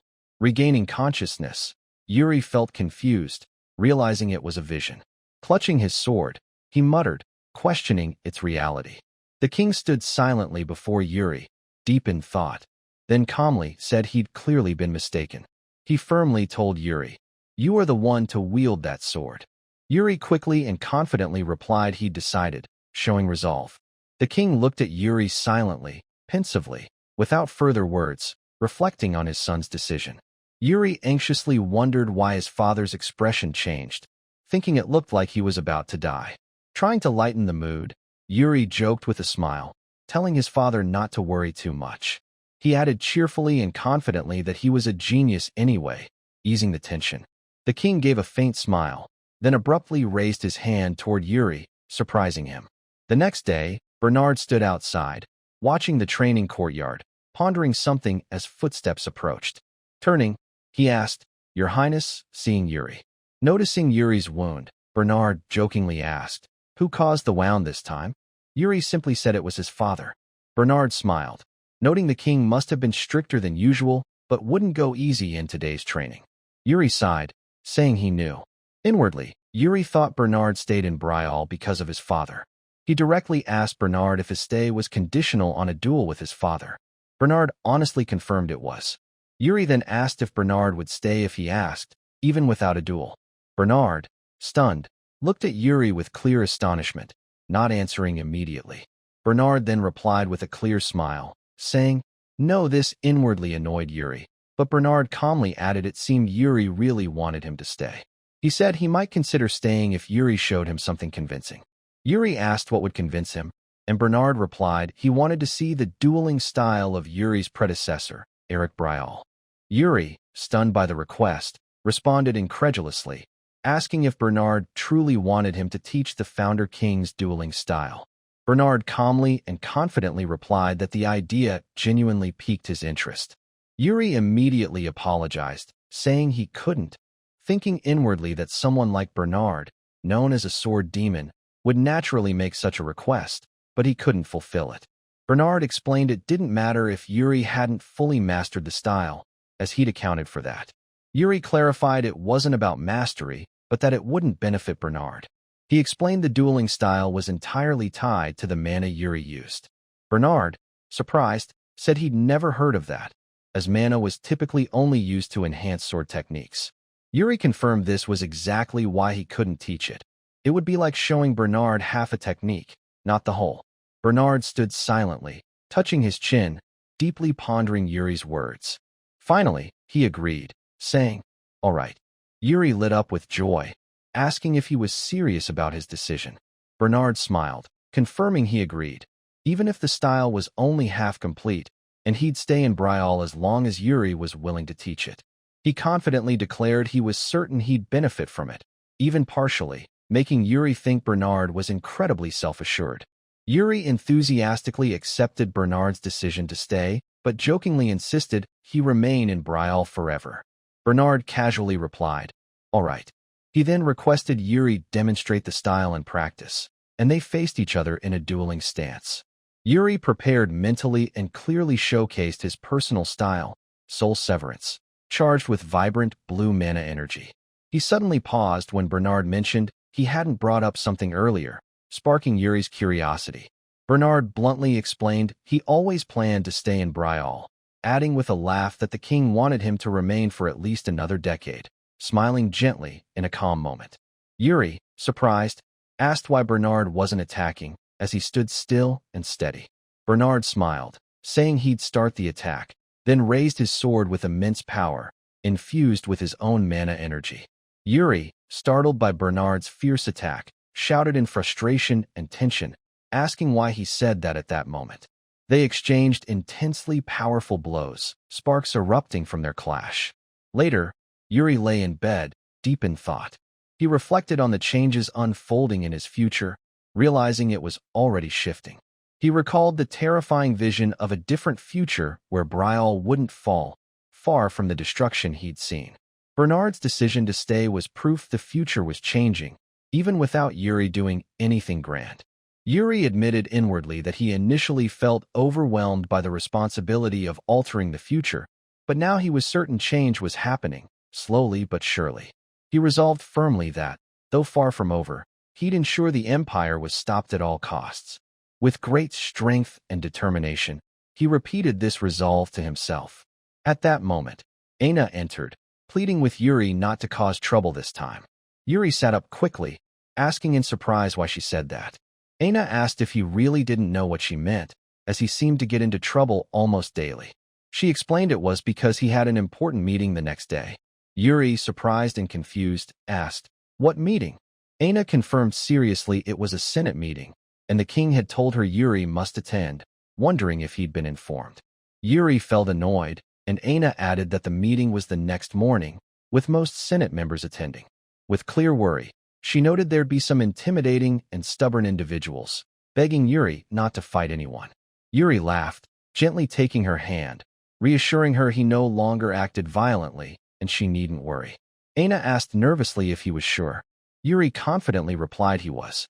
The next morning, Senate members gathered in a grand hall for the anticipated meeting. During it, someone suddenly shouted in anger, slamming the table and yelling, "No!" Yuri sat calmly, staring, thinking Aina was right to worry, especially since the angry man was none other than Duke Gerald.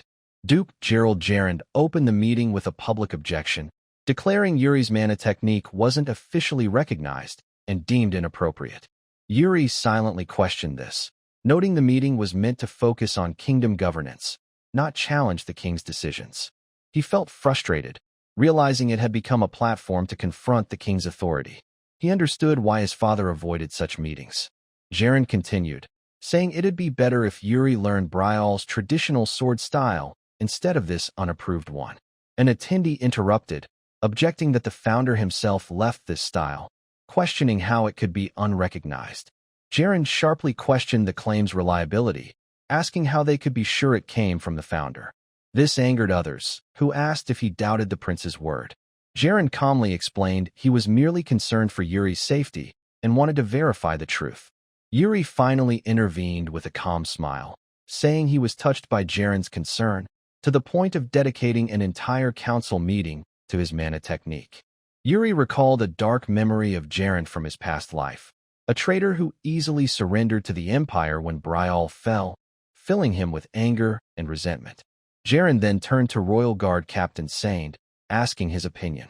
Sand hesitated, saying he couldn't judge definitively yet, explaining each mana had its pros and cons, varying by individual, which Gerald took as confirmation of his concerns. Gerald declared Sand's words confirmed the technique's uncertainty and risk, insisting it be abolished entirely. Yuri strongly objected, saying that wasn't Sand's meaning, only noting different aspects, but Gerald dismissed him, claiming it was the same and expressing concern for Yuri's safety. Yuri felt frustrated and angry, thinking the situation was worsening. Attendees began agreeing with Gerald, heightening Yuri's anxiety. Yuri reflected deeply, realizing that if he were just starting this mana style, he might have switched, but now Soul Severance was fused with his core strength, making change impossible. He worried he couldn't explain this to the council, wondering what to say. Suddenly, an attendee spoke out, saying Yuri's words seemed convincing. Everyone turned in surprise, wondering who spoke, as he raised his hand, asking to speak. Introducing himself as Free Baron Calcio, he boldly, half-sarcastically asked if any of them had ever fought at Orc. A tense silence enveloped the room, with attendees exchanging glances but offering no answers. Duke Gerald sharply eyed the new speaker, demanding his identity and official position. Baron Calcio calmly smiled, reintroducing himself as merely a free baron. Gerald, enraged, loudly questioned, "Why is a free baron at a Senate meeting meant for select individuals?" Calcio simply and calmly replied, "I didn't want to be here," adding with a sly smile, "What can I do about it?" He revealed that Count Cito had requested his attendance, shocking and surprising Yuri. Yuri wondered why the border lord, Bryall's frontier guardian, was involved. He recalled this lord was renowned, having spent his life on battlefields, known as a true soldier. He also remembered the lord never attended noble events, but sent a representative to this Senate meeting, surprising everyone. An attendee wondered why the lord suddenly sent this proxy, noting no explanation was owed, but finding it puzzling. Calcio, the lord's representative, spoke up, saying after witnessing high nobles play politics, he understood why he was sent. He added that mana style didn't matter on the battlefield, whether Bryall's or the Empire's lion style. What mattered was the wielder. Turning to Yuri, he asked, "What does the prince think?" Yuri replied clearly and confidently, seeing no reason why learning his founder ancestor's mana style should be controversial, affirming he'd learn it despite objections. Calcio stated that if the prince, a sword-bearer, chose to follow the founder's will, outsiders shouldn't make a fuss. Sarcastically, he noted it's always those who've never wielded a sword who speak this way. Gerald angrily objected, calling his words rude and inappropriate. Calcio calmly apologized for his rudeness, explaining that fighting orcs daily at the front lines tends to do that. He asked pointedly, "Nobles, how many of you have fought orcs?" He questioned if they thought orcs cared about mana styles. Even if his point was acknowledged, a noble countered that Yuri was too young to make sound decisions. Yuri intervened seriously, suggesting that if fear of bad decisions was so great, they could abandon the mana style and reassess everything. He asked if the noble realized how impractical that was. Calcio smirked, saying the prince seemed unwilling to back down, sarcastically asking if they planned to forcibly extract Yuri's mana core. The angry noble insisted that wasn't his intent. Calcio, with a sly smile, asked, "Then why the fuss?" Turning to Yuri, he asked if he agreed, but continued, sharply criticizing the nobles for pressuring the prince unnecessarily. He mocked that the capital seemed to have too much free time. The nobles retorted angrily, calling his words insolent. One slammed the table, noting the frontier had been quiet recently despite heavy funding. Calcio's expression shifted. With a sharp tone and blazing eyes, he asked if they truly believed the frontier was quiet. He explained hundreds of soldiers died daily, suggesting they didn't read reports.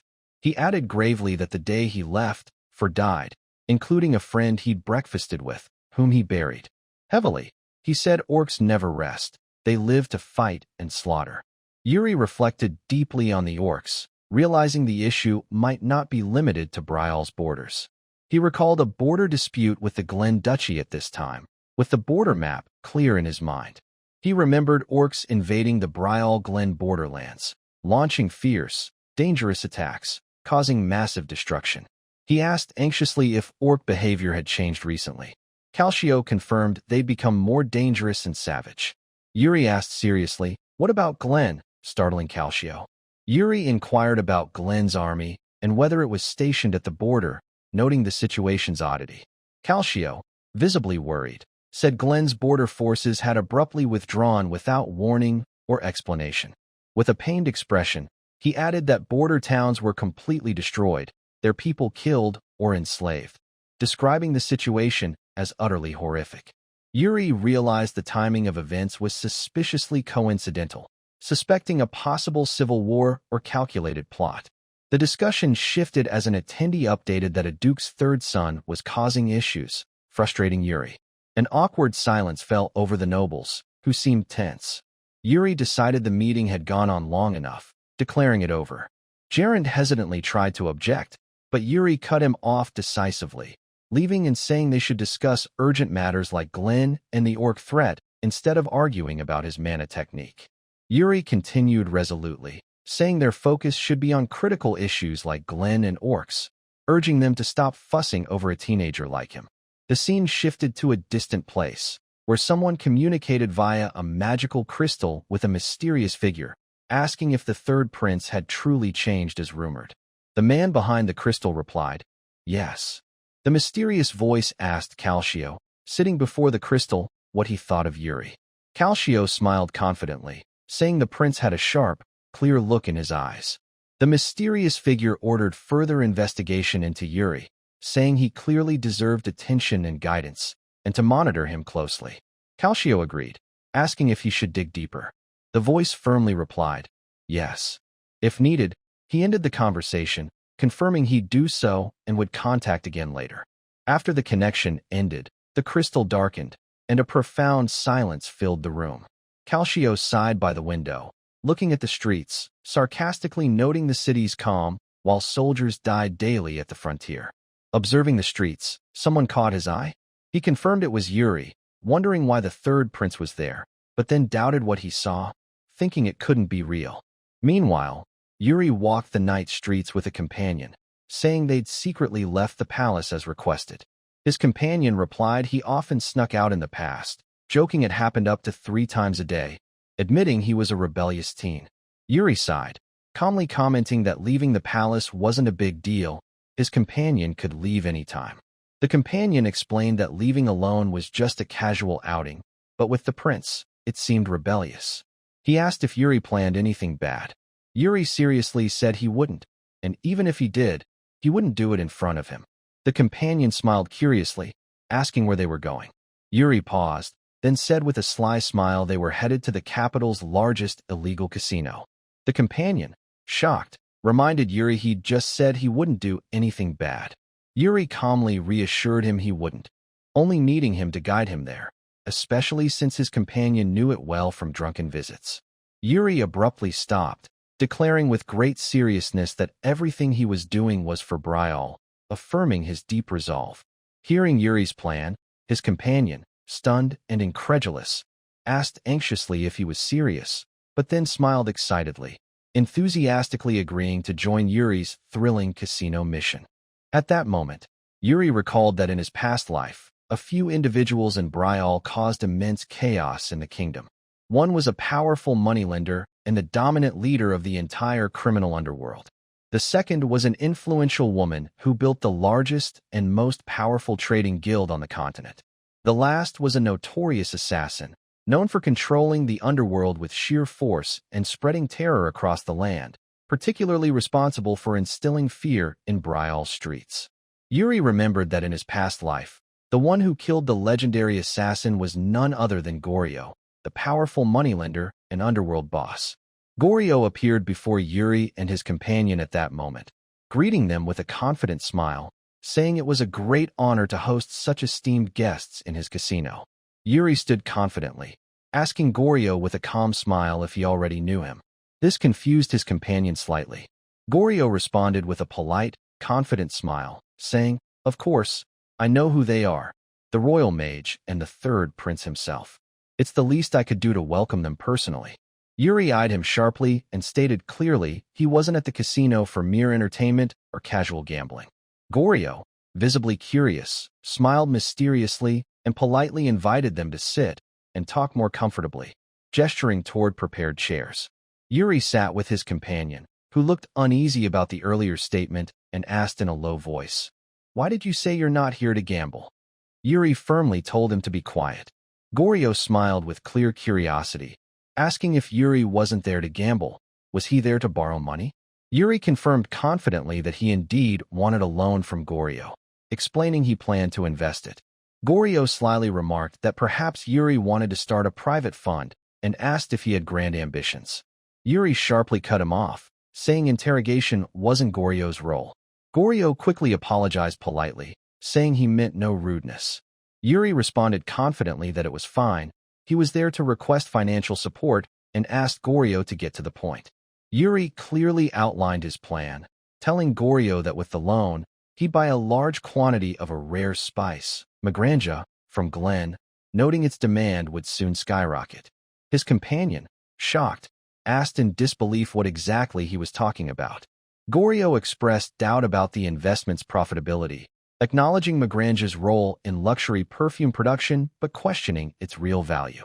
Yuri firmly reiterated that demand would soon outstrip supply. His companion reflected deeply on why the spice's price might rise, recalling recent issues in Glen and Orc invasions, but remained hesitant and unconvinced. He wondered if Yuri was truly trying to buy out the spice before anyone else. Seeing Yuri's calm, confident expression, he felt Yuri knew more than he revealed. Finally, Goryo smiled broadly and accepted the proposal when Yuri asked him to name the loan amount directly, not as Bryall's prince, but as a fellow investor. Goryo, with a confident smile, asked Yuri to sign the loan agreement.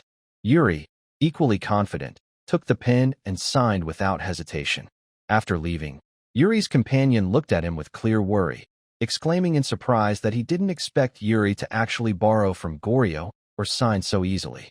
His companion protested, saying it wasn't fair and asking why Yuri didn't share his true plan initially. Yuri smirked mischievously, saying he didn't because his companion would have dragged him straight to his father, the king. The companion asked if they were heading to the trading guild now. Yuri confirmed he had a request to make there. Yuri mentally reviewed mangacap's details, explaining to himself that the spice guaranteed profit. The only chemist capable of developing a substitute was a close aide to a powerful duke, but was assassinated as the first victim in a civil war. Yuri noted that because of this, Magranja would remain the only option for a long time, causing its market value to soar, yielding huge profits for those holding large quantities. He paused, looking at an abandoned building, thinking he couldn't entrust such a critical, sensitive task to just anyone. Suddenly, Yuri shouted excitedly that he'd found it, startling his companion, who exclaimed in shock and confusion. His companion, disbelieving, looked at the dilapidated building and protested, questioning Yuri's choice of such a rundown place. Yuri ignored him, loudly calling for Eline. This alarmed his companion, who urged Yuri to wait and not act so boldly in such an unsuitable place for a trading guild. A woman opened the door, calmly asking who he was, then answering herself, confirming she was Eline. Yuri clearly introduced himself as Prince Yuri Bryall, the third prince, and directly requested she undertake a specific task. Eline placed a hand on her chest, visibly surprised, with worry and confusion on her face. Yuri's companion shouted in shock, clearly distressed by the prince's decision, asking with great irritation if he'd lost his mind. Yuri responded with boredom and sarcasm, pointing out his companion had become too comfortable speaking to him like he wasn't a prince. His companion, deeply frustrated, said anyone would say the same, questioning how Yuri could buy spices through a failed, crumbling business. Inwardly, Yuri thought with complete confidence that Eline seemed like a struggling merchant facing financial ruin now, but he knew this wouldn't last. Soon, she'd become one of the continent's most renowned and wealthiest merchants, running a massive trading guild previously unheard of. Unlike Goryo, who hid his true face behind fake smiles and used shady tactics when cornered, Eline held her promises and commitments to clients as sacred. Yuri smiled inwardly with confidence, thinking that in his past life, Eline was a legendary merchant, but this time, he'd make her a greater legend than the world had ever known. His companion, exhausted, asked if Yuri was done with his crazy plans, hoping this was the last. Yuri raised a finger with a sly smile, saying there was one more thing to do, prompting his companion to shout in disbelief, asking what it was. His companion tried to stop Yuri as he moved again, shouting for him to wait, rushing after him, panting. He asked what Yuri was planning now and where they were going. Inwardly, Yuri thought confidently, reviewing his plan clearly.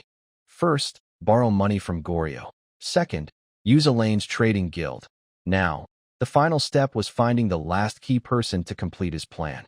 Yuri and his companion passed through a poor, rundown area where darkness and silence dominated. A miserable-looking young man sat in a dark alley corner. They saw men engaged in a suspicious, violent brawl as Yuri continued searching for his target. Yuri stopped, looking around with calm confidence, certain the person he sought was nearby. Suddenly, a clear image of that person appeared before him, and he thought with absolute certainty he'd found her. Approaching a group of youths gathered around something, Yuri greeted them with a confident smile, saying, "Hello." He calmly introduced himself as Yuri, the third prince of Bryall. One youth asked in surprise if he was really a prince. Yuri affirmed confidently that he was. At that moment, Yuri recalled the identity of the person before him. It was her, Asana, the notorious assassin who brutally killed Goryo in his past life. She was also a surviving member of the Red Moon cult. Yuri clearly recalled her full name in his mind, Asana. Asana cautiously and incredulously asked if Yuri was truly a prince, bewildered by the idea of royalty in such a place. Yuri reassured her, saying she didn't need to be wary of him, explaining he was there to help. Asana remained silent, eyeing Yuri with tension and unease, saying nothing. Yuri turned to his companion, firmly demanding he hand over what he was carrying. The companion, visibly frightened, gave him a bag, saying in a trembling voice, "Here, Your Highness." Yuri noticed a small girl clinging to Asana's arm, wondering deeply if she was the reason behind Asana's actions. He recalled that in his past life, Asana borrowed heavily from Goryo to treat the girl, but like others indebted to him, her life was ruined by that debt. This led Asana's life to spiral, ultimately turning her into a skilled professional assassin. Determined to prevent that tragedy, Yuri handed Asana the bag, telling her to use the money to treat the girl at the temple. Asana warily asked, "And what do you want in return?" Yuri simply replied he wanted one thing. smiling confidently. He repeated he was Yuri Bryall, the third prince, asking her to remember his name. As they left, Yuri reiterated to Asana to remember his name. His companion, worried and confused, asked why he gave so much money to a beggar. Yuri calmly said it was an investment in the future. Leaving the area, Yuri reflected that he'd successfully built ties with key future allies, Goryo, Eline, and Asana. Walking with his companion, Yuri recalled one more person he needed to speak with. He asked his companion what he saw in the Founder King's tomb. With a wry smile, his companion said he saw himself as a gambler. Shocked, Yuri asked, "What?" His companion explained he saw himself betting his life at the Legas casino in the Empire. Yuri, slightly confused, heard his companion smile and say it suited him. Yuri turned away, exasperated, saying it didn't matter what happened today. His companion asked, "Doesn't it?" Yuri seriously and calmly requested he keep everything that happened secret. The next morning, Royal Mage Hernando and Yuri's companion stood before the king, who addressed Hernando by name, saying he heard he went out with Yuri the previous day. Hernando confirmed, saying he did. The king directly and seriously asked what happened that night. Hernando explained before the king that Yuri convinced him to leave the palace. He added they went to the capital's largest casino. The king, surprised, asked if Yuri actually gambled there. Hernando calmly confirmed Yuri did. The king, slightly disappointed, remarked he thought Yuri was skilled at cards, but learned he lost all the money Hernando lent him. He asked what happened next. Hernando explained Yuri borrowed from Goryo, visited a rundown trading guild, and gave money there. He added Yuri gave a large sum to an orphan, then they walked around to see how the common folk lived. Hernando smiled, noting Yuri seemed very interested in ordinary people's lives. The king asked with great interest if Yuri returned to the palace afterward. Hernando clearly replied, yes, and that was all. The king acknowledged briefly, saying he understood. He fell silent, reflecting deeply. Suddenly, he asked Hernando if he planned to attend the upcoming royal ball.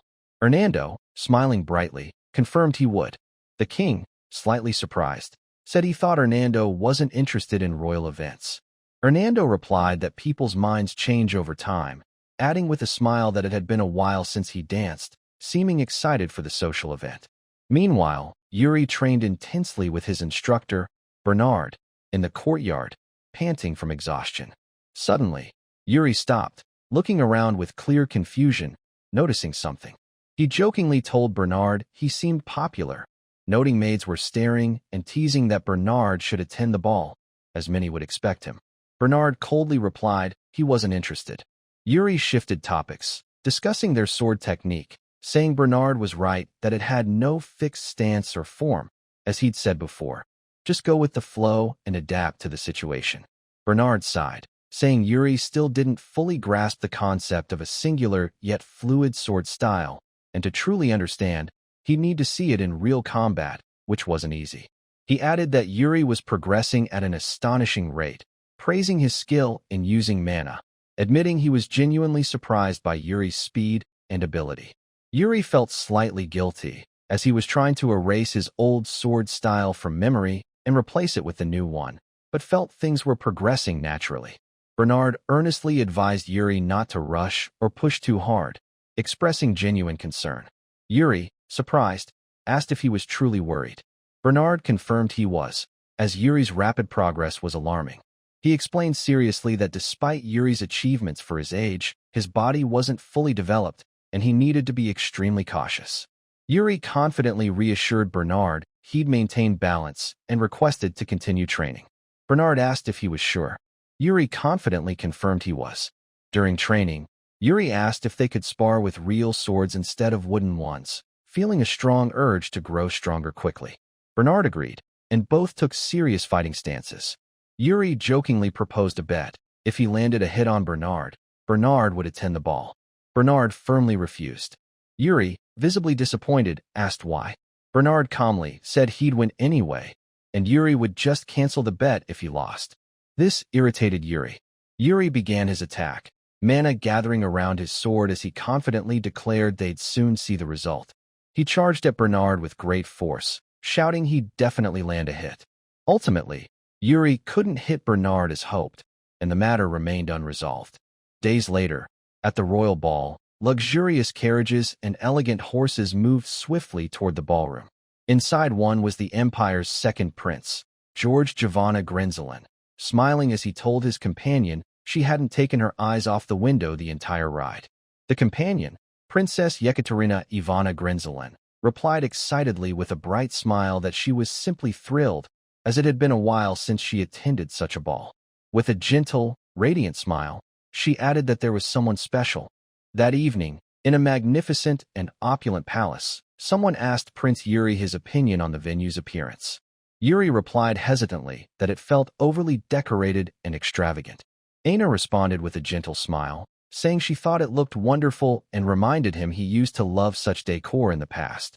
She then informed him she'd prepared everything for the ball, prompting Yuri to look at her quietly. Suddenly, Yuri asked Aina to dance with him, surprising and flustering her. Yuri explained he wanted to practice dancing and had no one else to practice with, making her feel nervous and uncertain. Aina anxiously asked if it was really necessary, confusing Yuri with her odd reaction. With clear worry, Aina asked if he planned to make her trip or fall, but he quickly and firmly reassured her he had no such intention. Yuri calmly said he wasn't teasing, trying to put her at ease. Stepping closer, he confidently told her, "Just follow my lead slowly." Aina, still nervous, nodded. As they danced, she asked if he was mocking her because he danced so well. Yuri confidently replied he was indeed a skilled dancer, prompting her to ask how often he danced and with whom. Yuri joked he was quite popular but had never danced with someone as short as her before, promising the height difference wouldn't be an issue for long. While dancing, Yuri calmly smiled and told Aina she'd stepped on his foot. Aina cheerfully apologized, admitting she'd made another mistake. At the grand ball, the ballroom was filled with nobles dancing to beautiful music. The king sat majestically on his throne, quietly sipping a drink while observing the celebration. Yuri stood among the guests, watching the attendees and waiting to see what would happen next. He noticed with great concern that Count Sito had arrived in person, a rare occurrence, and wondered why the Count came himself this time, especially since he'd previously sent Baron Calcio. Yuri spotted his older brother and calmly asked if his eyesight was worsening, as he'd been wearing glasses more often. His brother reassured him it wasn't serious enough to worry about. Suddenly, trumpets blared, signaling the arrival of an important guest. The empire's second prince, George Ivana Grenzelin, appeared, confidently and calmly approaching the king. The prince greeted the king with formal respect, and they exchanged courteous words. George mentioned he'd come with his sister. At that moment, his sister, Princess Yekaterina Ivana Grenzelin, drew everyone's attention as she gracefully and confidently approached the king. Yuri stood frozen in shock upon seeing Yekaterina, his face filled with astonishment and disbelief. Yekaterina bowed deeply before the king, offering her formal greetings. Yuri vividly recalled past life memories with her, where their bond was strong, but with firm resolve, he decided he wouldn't repeat the same mistakes and would avoid her. Yet, Yuri slowly approached Yekaterina, extending his hand in a polite, formal gesture. She smiled gently and calmly, waiting to see what he'd say or do. Standing in the ballroom, Yuri noticed guests whispering among themselves. Feeling slightly nervous and uneasy, he leaned slightly to one side, sighing softly to stay calm. From a distance, Cedric danced with a guest, treating everyone with kindness and respect as usual. An attendee remarked this was exactly what you'd expect from a gentleman like Cedric. In contrast, Yuri felt inferior comparing himself to Cedric. A young man approached Yekaterina, greeting her with a smile and inviting her to dance. She agreed with a gentle smile. Yuri quietly watched, filled with suppressed sadness and anger. Frustrated, he couldn't control his emotions despite resolving to avoid her. Aina approached with a kind smile, asking if he wanted cake. Yuri calmly thanked her, saying he was fine, then asked if she was tired from working non-stop. Aina replied with a bright smile that it was nothing compared to caring for someone she knew well, clearly referring to Yuri. He joked, asking her to bring him lots of cake before she left. Aina kindly told him to let her know if he needed anything else, and advised him to take care of himself. Yuri stood alone, sighing softly, trying to clear his troubled thoughts, but suddenly noticed someone approaching and looked up curiously. It was the Empire's second prince, George Ivana Grinzelin. A clear image of George formed in Yuri's mind. He recalled that in his past life, George was a formidable military commander who led the Empire's army to invade Bryall. Yuri quickly stepped forward, formally introducing himself. I am Prince Yuri Bryall, the third prince. Inwardly, he tried to stay calm, reminding himself not to show open hostility. George gave a cold, confident smile, saying, Yes, you're the one. Yuri felt inner tension but maintained a calm, steady gaze. George calmly asked Yuri's age, commenting he'd heard Yuri turned 13 this year. Stepping back with a mysterious smile, he said, as expected of Bryall's king's son, Yuri indeed had talent. Yuri burned with inner anger at the prince's veiled threat, acknowledging that despite his youth, George was unbelievably strong. Yuri clenched his fists in silent rage, thinking the Empire's princes were nothing but villains. Suddenly, Aina fell after accidentally bumping into George, crying out in panic and apologizing profusely. Trembling in fear, her voice shook as she apologized for spilling wine on the royal emblem embroidered on his attire. George turned to her with a mocking smile, saying coldly it was a problem, adding sharply that she'd made a grave mistake. Standing over Aina, who knelt in terror, George coldly declared that under Empire law, the fitting punishment for such a mistake was death. Yuri's eyes blazed with anger, realizing George was deliberately provoking them and humiliating Bryall in front of everyone.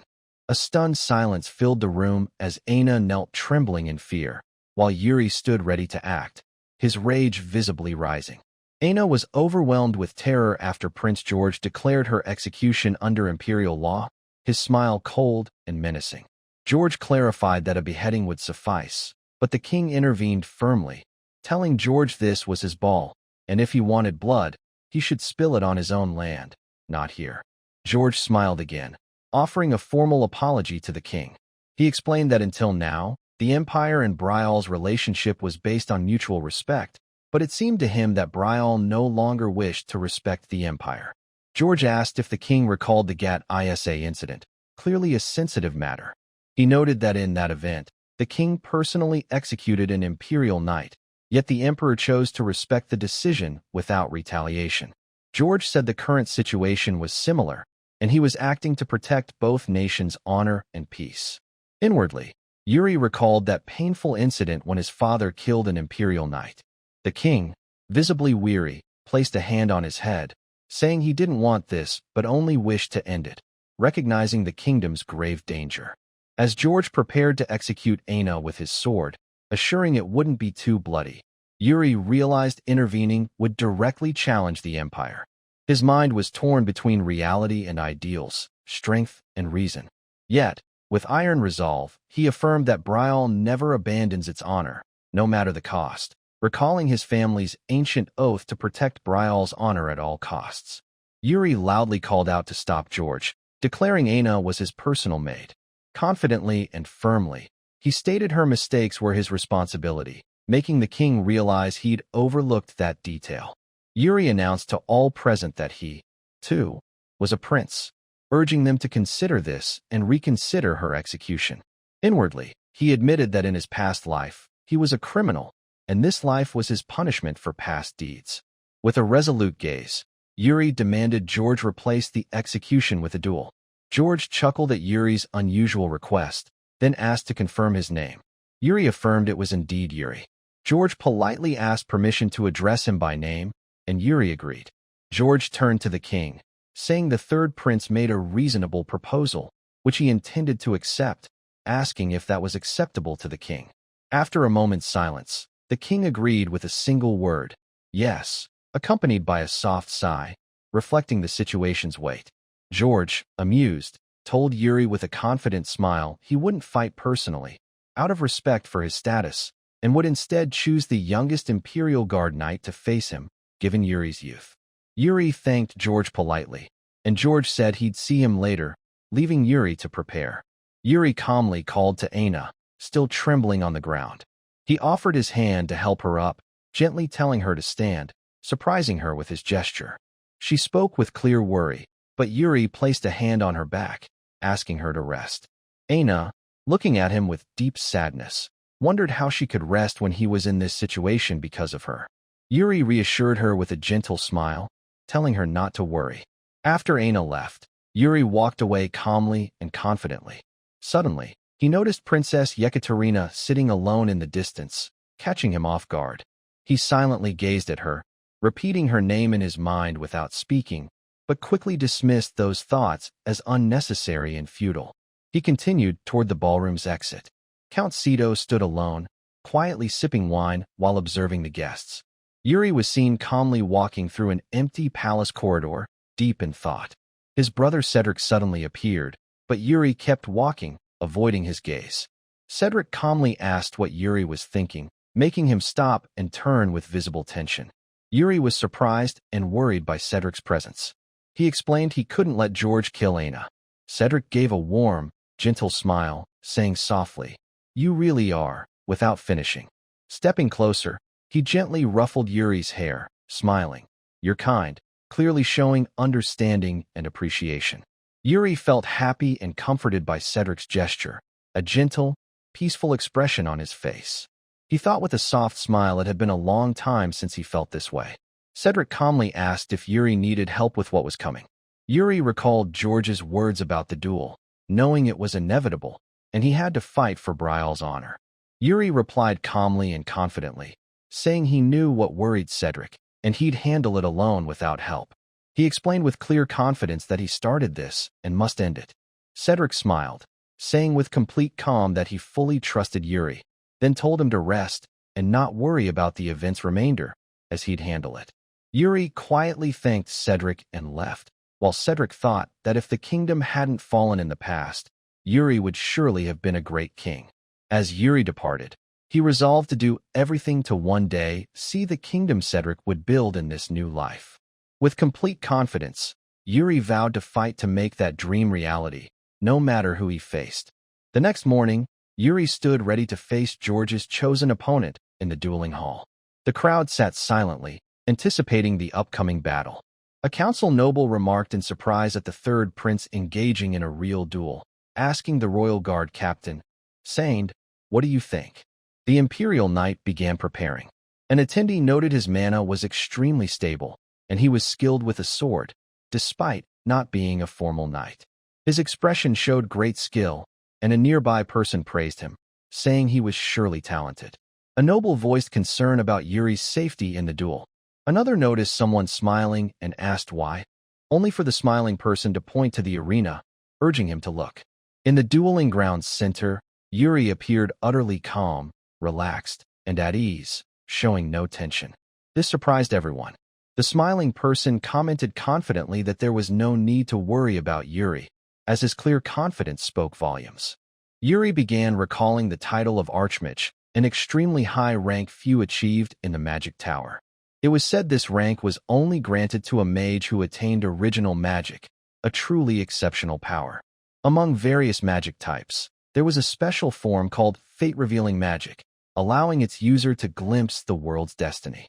Hernando was the only person in the world to reach that level and master this magic.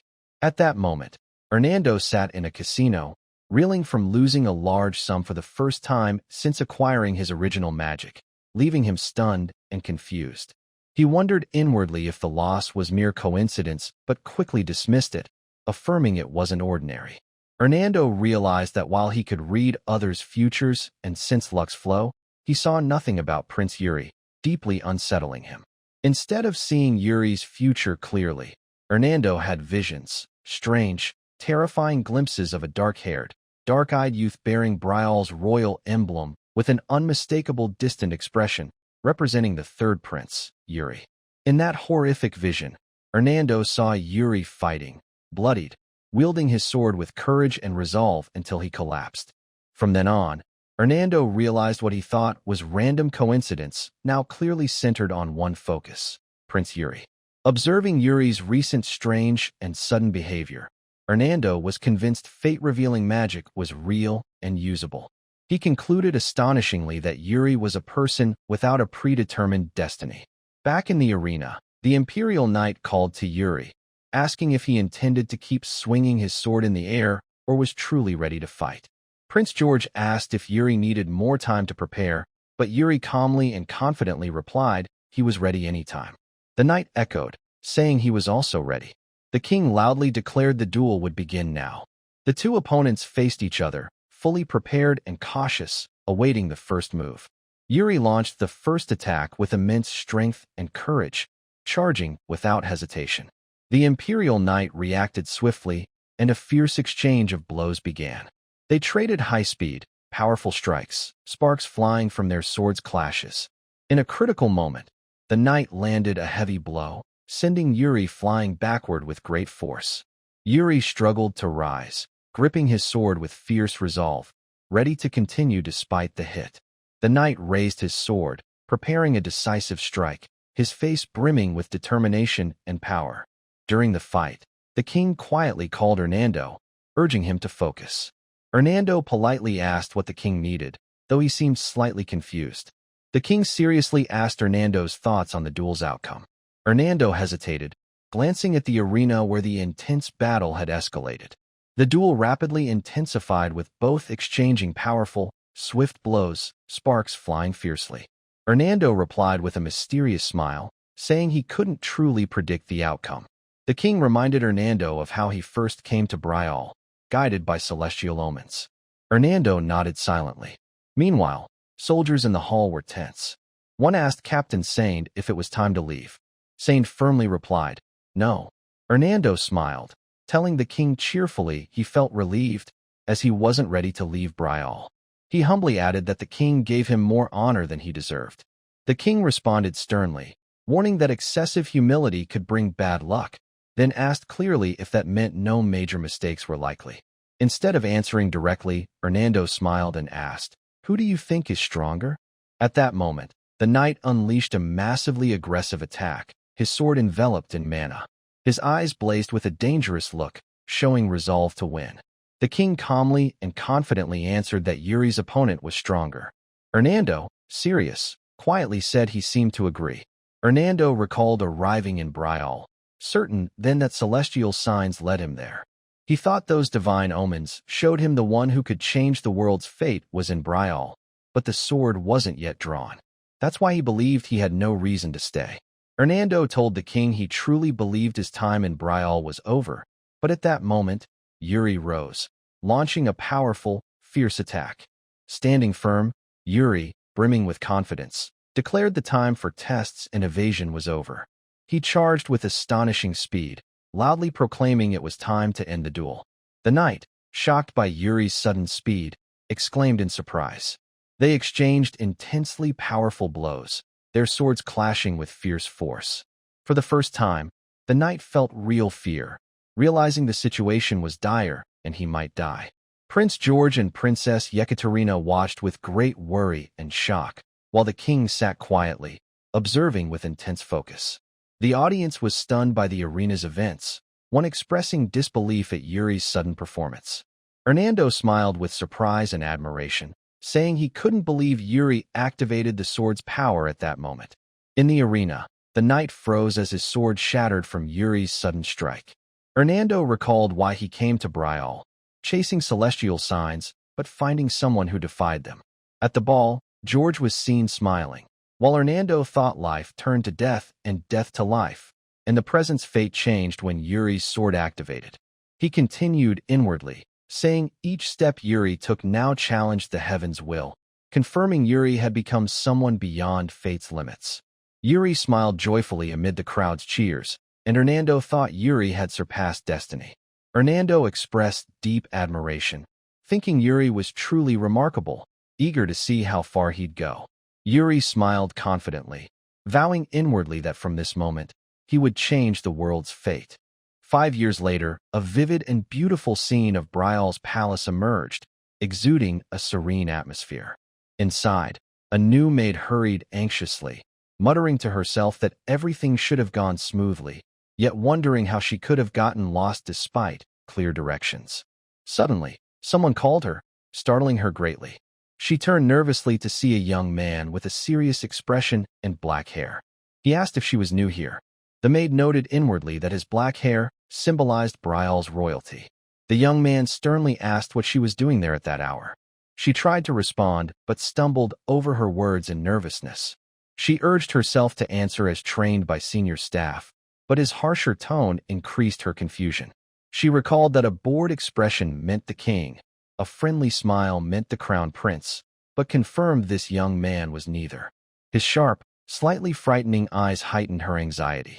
He asked with clear irritation if she was deliberately ignoring him. Inwardly, she was certain this was the third prince. Nervously, she said she had somewhere to be. With evident frustration, he asked if there were secret orders among staff to avoid him, then sternly said he'd use this chance to teach everyone a lesson today. Suddenly, a calm voice said, "Brother," and the newcomer firmly asked what the young man was doing this time. The maid recalled being told of someone known for calm confidence, and she saw a figure approaching quietly, carrying a sword, confirming his identity. The newcomer calmly asked if his brother was bothering the maid again. It was Prince Yuri. Yuri was seen strolling in the palace garden, casually eating, looking completely relaxed. Gesturing self-mockingly in a cute, cartoon-like manner, he repeated his question, asking if his brother was bothering the maid again. The young man sharply replied, "No." The maid timidly offered Yuri a small gift as thanks. Yuri calmly thought the food she gave was delicious, then began wiping his hands with quiet focus. He reflected deeply on the concept of the unarmed state, realizing that in this state, even holding a sword, the strain on his hand lightened through mana use. After deep contemplation, he confirmed inwardly he'd reached that advanced level. Yuri recalled 5 full years had passed since he returned to the past, vividly remembering waking up after being killed by Lauren's sword. Now, standing quietly in the garden, he realized the peaceful days he'd lived were nearing their end. Looking toward the palace, he calmly thought everyone inside was surely talking about him now. Outside the meeting room, Yuri overheard an angry voice from within, irritably asking if they were simply ignoring everything he said. The voice continued, insisting the other side wasn't listening. A tense guard beside Yuri politely informed him the people inside couldn't hear him, too focused on the meeting, suggesting he knock again. Yuri ignored him, forcefully opening the door, causing the guard to shout in panic for him to wait. Yuri entered with a smile, apologizing, saying he knocked earlier but no one heard, so he had to knock louder the second time. An attendee, stunned, wondered how Yuri's action could be considered mere knocking. Yuri approached the king, calmly requesting to join the meeting. The king agreed calmly, telling the attendees to continue. During the meeting, a noble explained they had no reserve forces to send to allied troops. Another angrily objected, accusing him of ignoring the empire's request, but the first noble simply said others could fulfill it, further enraging the second. Yuri clearly recalled this meeting and argument led to disaster in his past life. He remembered how the empire requested allied forces from various nations to repel fierce orc attacks, but also recalled sadly how they failed, allowing orcs to launch brutal assaults, pressuring all involved nations' borders. Strangely, the empire was the only nation unaffected. At that moment, Yuri realized the empire had orchestrated everything from the start. Because of those events, Bryall lost many of its best knights, including Liam Flander, who joined the allies. Thus, Yuri firmly resolved never to let those events repeat. A noble objected again, insisting they'd send no troops, sparking heated arguments. Amid the chaos, Yuri intervened calmly and decisively, stating he'd go himself. With clear confidence, he declared he'd personally join the allies and called for others to show sincerity and loyalty. Standing before the council, Yuri confidently stated it was the noble's duty to act in ways that didn't shame Bryall's name. The king listened attentively, thinking deeply that he now understood Yuri's true intentions. In the training courtyard, Yuri practiced swordsmanship with intense seriousness and clear focus. Suddenly, someone called loudly, approaching from a distance. Yuri saw it was his brother Cedric, rushing toward him. Cedric, panting, anxiously asked if Yuri really intended to join the allies. Yuri confidently confirmed he did. Cedric, worried, reminded Yuri there was no real need for him to go personally, noting his princely status didn't require it, urging him to be rational. Yuri smiled confidently, saying it was a royal duty he must fulfill. Cedric relented, saying he understood Yuri's thinking, then asked him to return safely, promising to protect the palace in his absence. An observer was pleased by Yuri and Cedric's strong bond, thinking he'd be happier if Cedric caused no more trouble. Yuri jokingly asked Bernard if he was worried too. Bernard calmly said he wasn't overly concerned, believing Yuri would return safely if he didn't act recklessly. Yuri thanked him for his generous concern, but Bernard added seriously, urging caution. Yuri explained to Bernard that dealing with orcs would be tough, as they were stronger and more vicious than people thought. He warned about a particular orc type carrying flags, called Orkvon, advising extreme caution. He noted their ferocity and strength made them far more dangerous. Yuri reassured Bernard he had special ways to handle it, prompting Bernard to ask if he had a specific plan. A maid interrupted, calling Yuri, saying a guest awaited with something he'd requested. Yuri confirmed to Bernard he had a very specific plan. In the reception room, Elaine's deputy guild master, Guillermo, sat waiting for Prince Yuri and greeted him respectfully upon arrival. Yuri immediately asked about Elaine, and Guillermo replied she was currently traveling with him there on her behalf. He explained that Elaine continued her journeys despite his suggestion to slow down, to which she responded she was simply doing what she did best. Yuri jokingly asked if that was the only reason for his visit, and Guillermo smiled, saying he brought the item Yuri requested previously. Yuri opened the box Guillermo brought, smiling with satisfaction, saying he did well. Inwardly, he felt immense joy that the long-awaited item had finally arrived. Inside was a special set of daggers called Elementarian.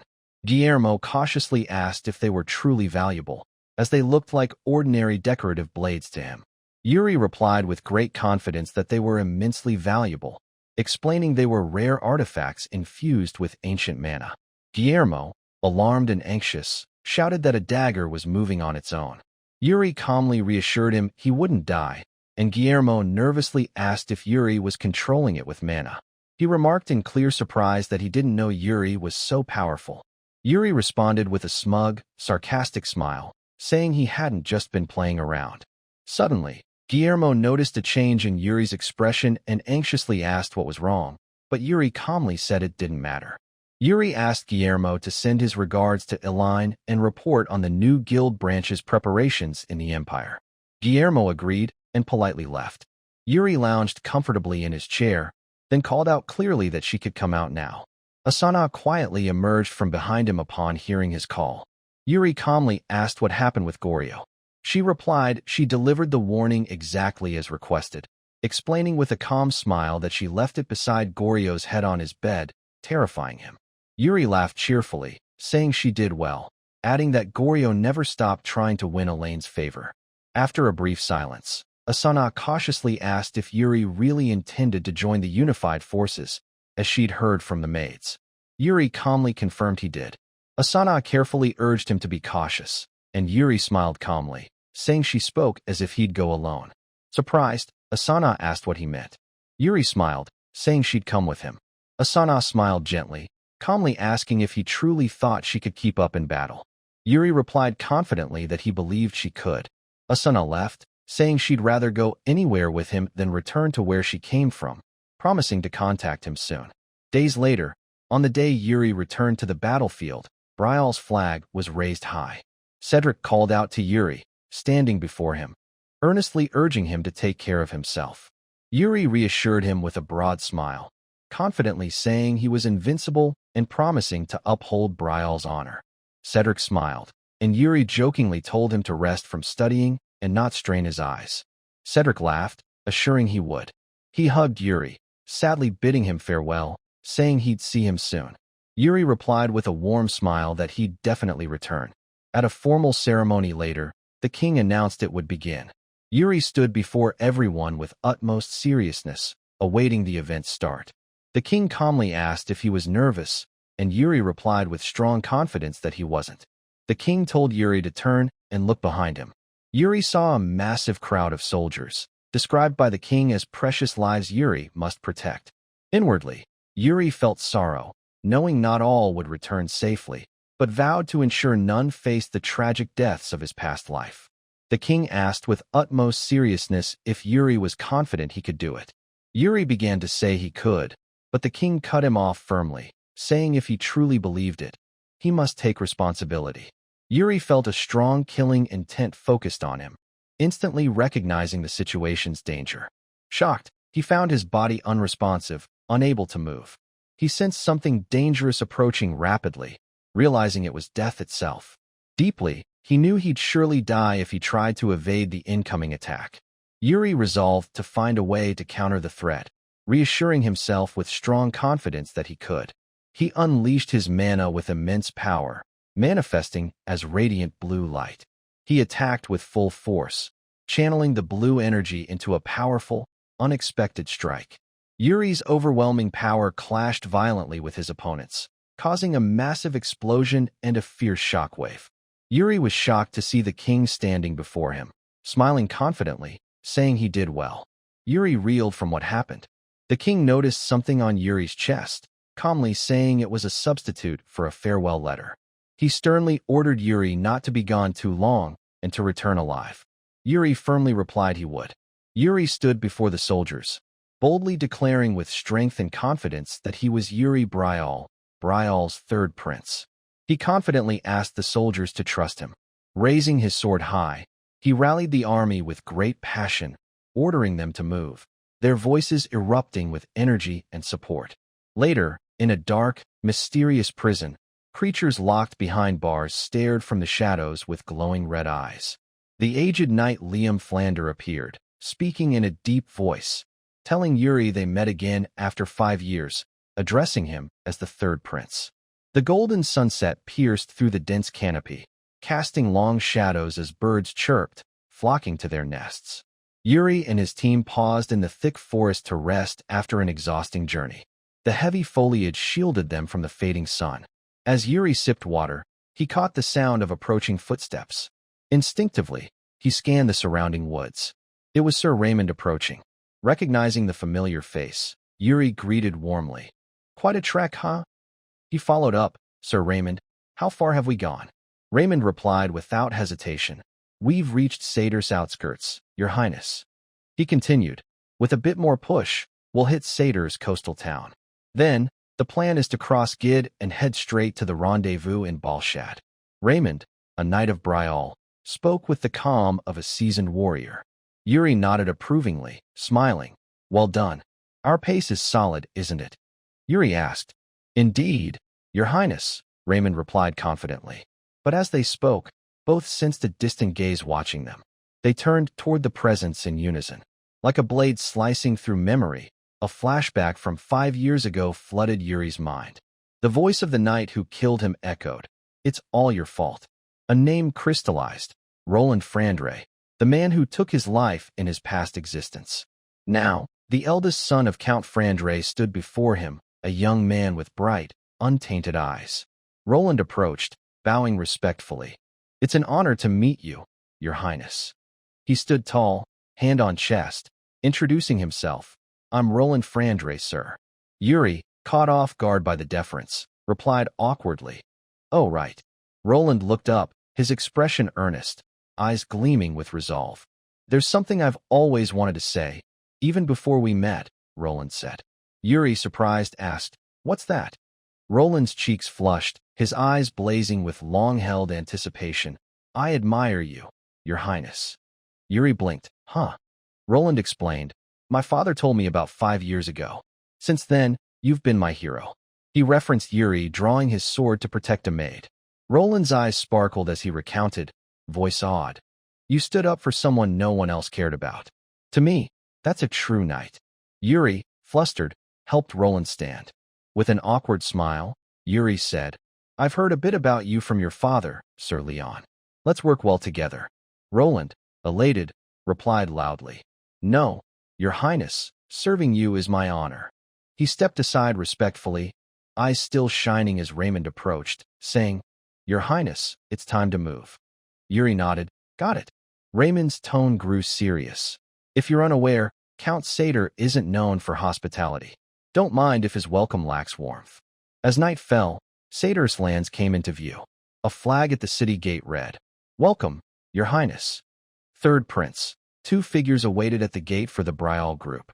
Seeing the grand reception, Yuri brightened. "Now that's a welcome." Count Satyr, Haim Theodore, appeared and bowed deeply. "Welcome, Your Highness."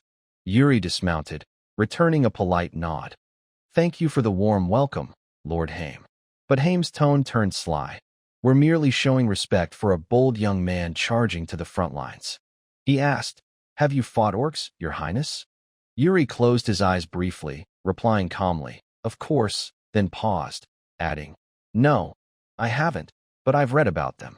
Turning to Bryall's knights, Yuri continued, "Honestly, most of our soldiers lack real orc combat experience. I need to learn a few things." Haim let out a dry laugh. "I see, splendid." He stepped closer, hand on chest, bowing slightly with a cunning look. "In that case, Your Highness, would you mind if I offered a gift?" Night blanketed the scene as they were led to a massive locked gate. The lock clicked, and Yuri followed Haim, standing before the slowly opening gate. Haim, holding a torch, entered, gesturing for Yuri to follow. "Right here, Your Highness," Haim said. Yuri led his group inside, each stepping over the threshold with wary eyes. As they entered, the gate slammed shut behind. The knights exchanged anxious glances, unease clear on their faces. Yuri, at the forefront, stayed composed though his expression tightened. He turned to Haim, voice sharp, "Lord Haim, what's this?" Haim remained calm, even smiling as he lit the torch. "No need to worry." The flame illuminated a wide corridor ahead. Yuri sensed something off, glancing subtly at the knights. One stammered, shocked, "That's a massive orc cowered in a cage ahead, the torchlight casting eerie shadows on its emaciated form." Haim, unfazed, eyed the creature and remarked coolly, "You could call it a prisoner, for now," Haim said. As the orc clutched its head in pain, he explained, "To survive, I study everything. Habits, instincts, anything useful for battle." Yuri's face hardened. "So this is your gift, Lord Haim?" Haim nodded, his unsettling smile intact. "Indeed, with war against these beasts looming, no gift is more valuable." Yuri let out a sudden laugh. "Thank you," he said politely, but inwardly, "He's crazier than I thought. He's tortured an orc." Turning to a knight, he asked, "Your name?" The young knight, startled, answered quickly, "Simon Pesu, son of Baron Wolf, Your Highness." Yuri glanced at the trembling orc, asking, "So, Simon, what do you really think of this?" Simon hesitated, visibly uneasy, but said, I think this goes too far. It feels wrong for a prisoner of war," Simon added. Yuri observed him, nodding. "Fair enough, you're entitled to think that." Turning to Haim, he ordered clearly, "Open the cage, Lord Haim." Haim closed his eyes, replying softly, "As you wish." Yuri looked at Simon, confirming, "Simon, right?" "Yes, Your Highness," Simon replied promptly. As the cage opened, the orc stepped out, its heavy steps cracking stone. Yuri's voice rang firm. "This is real combat." Arms crossed, he watched as Simon advanced, sword in hand. Yuri commanded, "Fight the orc."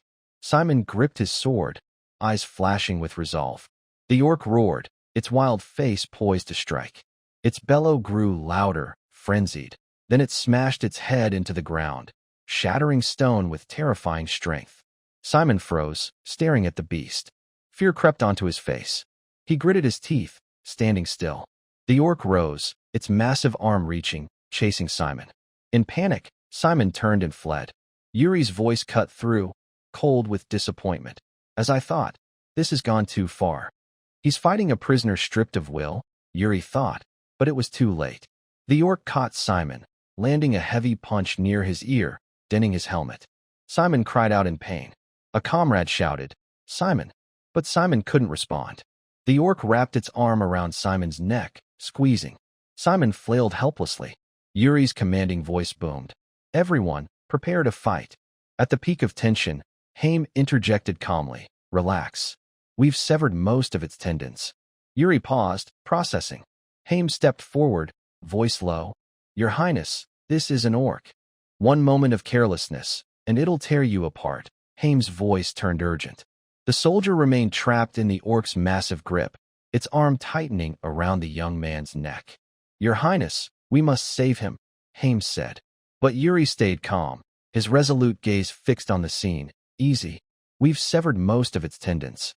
It can't die, but it can still inflict pain. The orc roared, its ferocious bellow echoing through the dungeon, its hold unrelenting. Yuri tilted his head, voice tinged with curiosity. Is it taking him hostage? Haim frowned, replying quickly, I'll summon the interpreter. He barked at a cloaked figure nearby. Translate. From beneath the cloak, Corey stepped out timidly. Corey, shy and enigmatic, stood in stark contrast to the authoritative atmosphere. Sigh? Corey, Haim repeated, urging him. Yuri glanced at the newcomer, murmuring, Corey.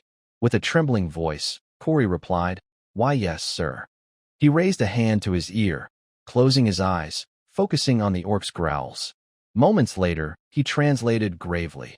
It says, If you don't drop your weapons, I'll start breaking bones, starting with this night. As the threat landed, the orc tightened its grip, snapping the soldier's bone with a sickening crack. The young man screamed in agony. Uh-huh, Yuri shouted, voice sharp and decisive. Hernando. Yuri stepped back, making way. Your turn. Hernando advanced, conjuring a radiant green magic circle. Got it. A surge of green energy erupted, enveloping the orc, making it howl in pain. Hernando squinted, shouting, Now. Yuri grinned confidently, good, and charged. In a flash, Yuri reached the soldier, yanking him free from the monster's grip. Retreating swiftly, he set the injured man down. The orc, enraged at losing its hostage, roared earth-shatteringly. Everyone instinctively stepped back before the towering beast, its red eyes blazing with fury. Yuri quickly assessed the enemy, turning to Haim. This isn't a normal orc, is it? Haim, eyes locked on the creature, replied, No, sir. Small but battle-hardened. A horrific memory flashed in his mind. The orc devouring a knight during its capture, claiming countless lives. A young soldier, voice trembling with rage, shouted, Bastard. I don't care if it's a prisoner.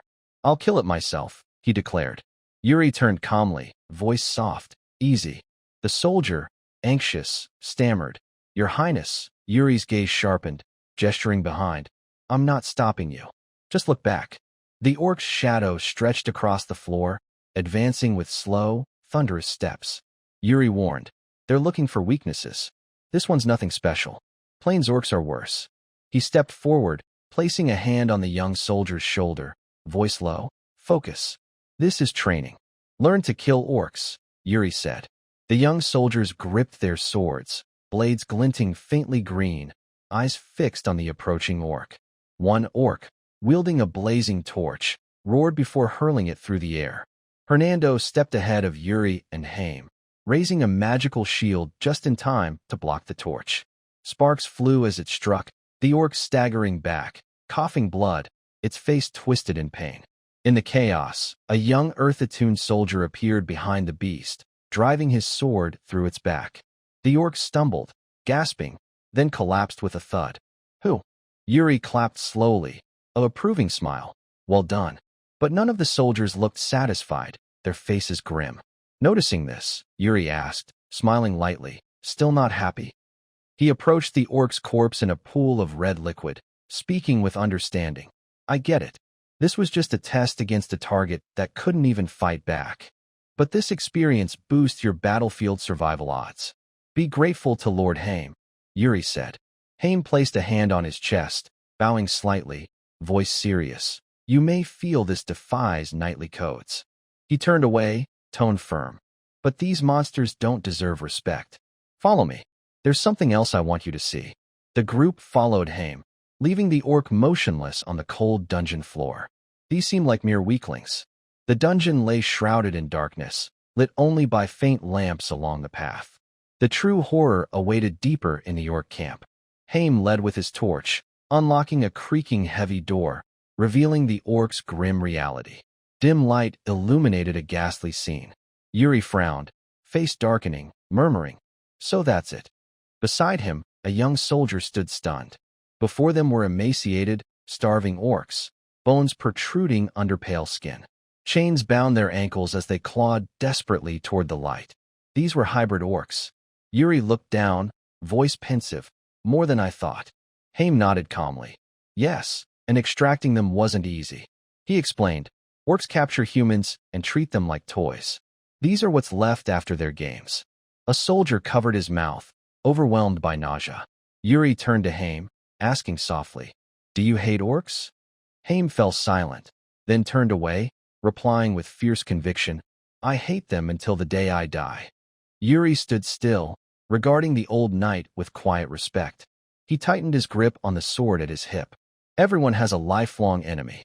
For me, it's the Empire, he thought. A memory flashed. Haim sitting silently in the rain, tears streaming. For him, it's orcs. They say he found his son's body in an orc village.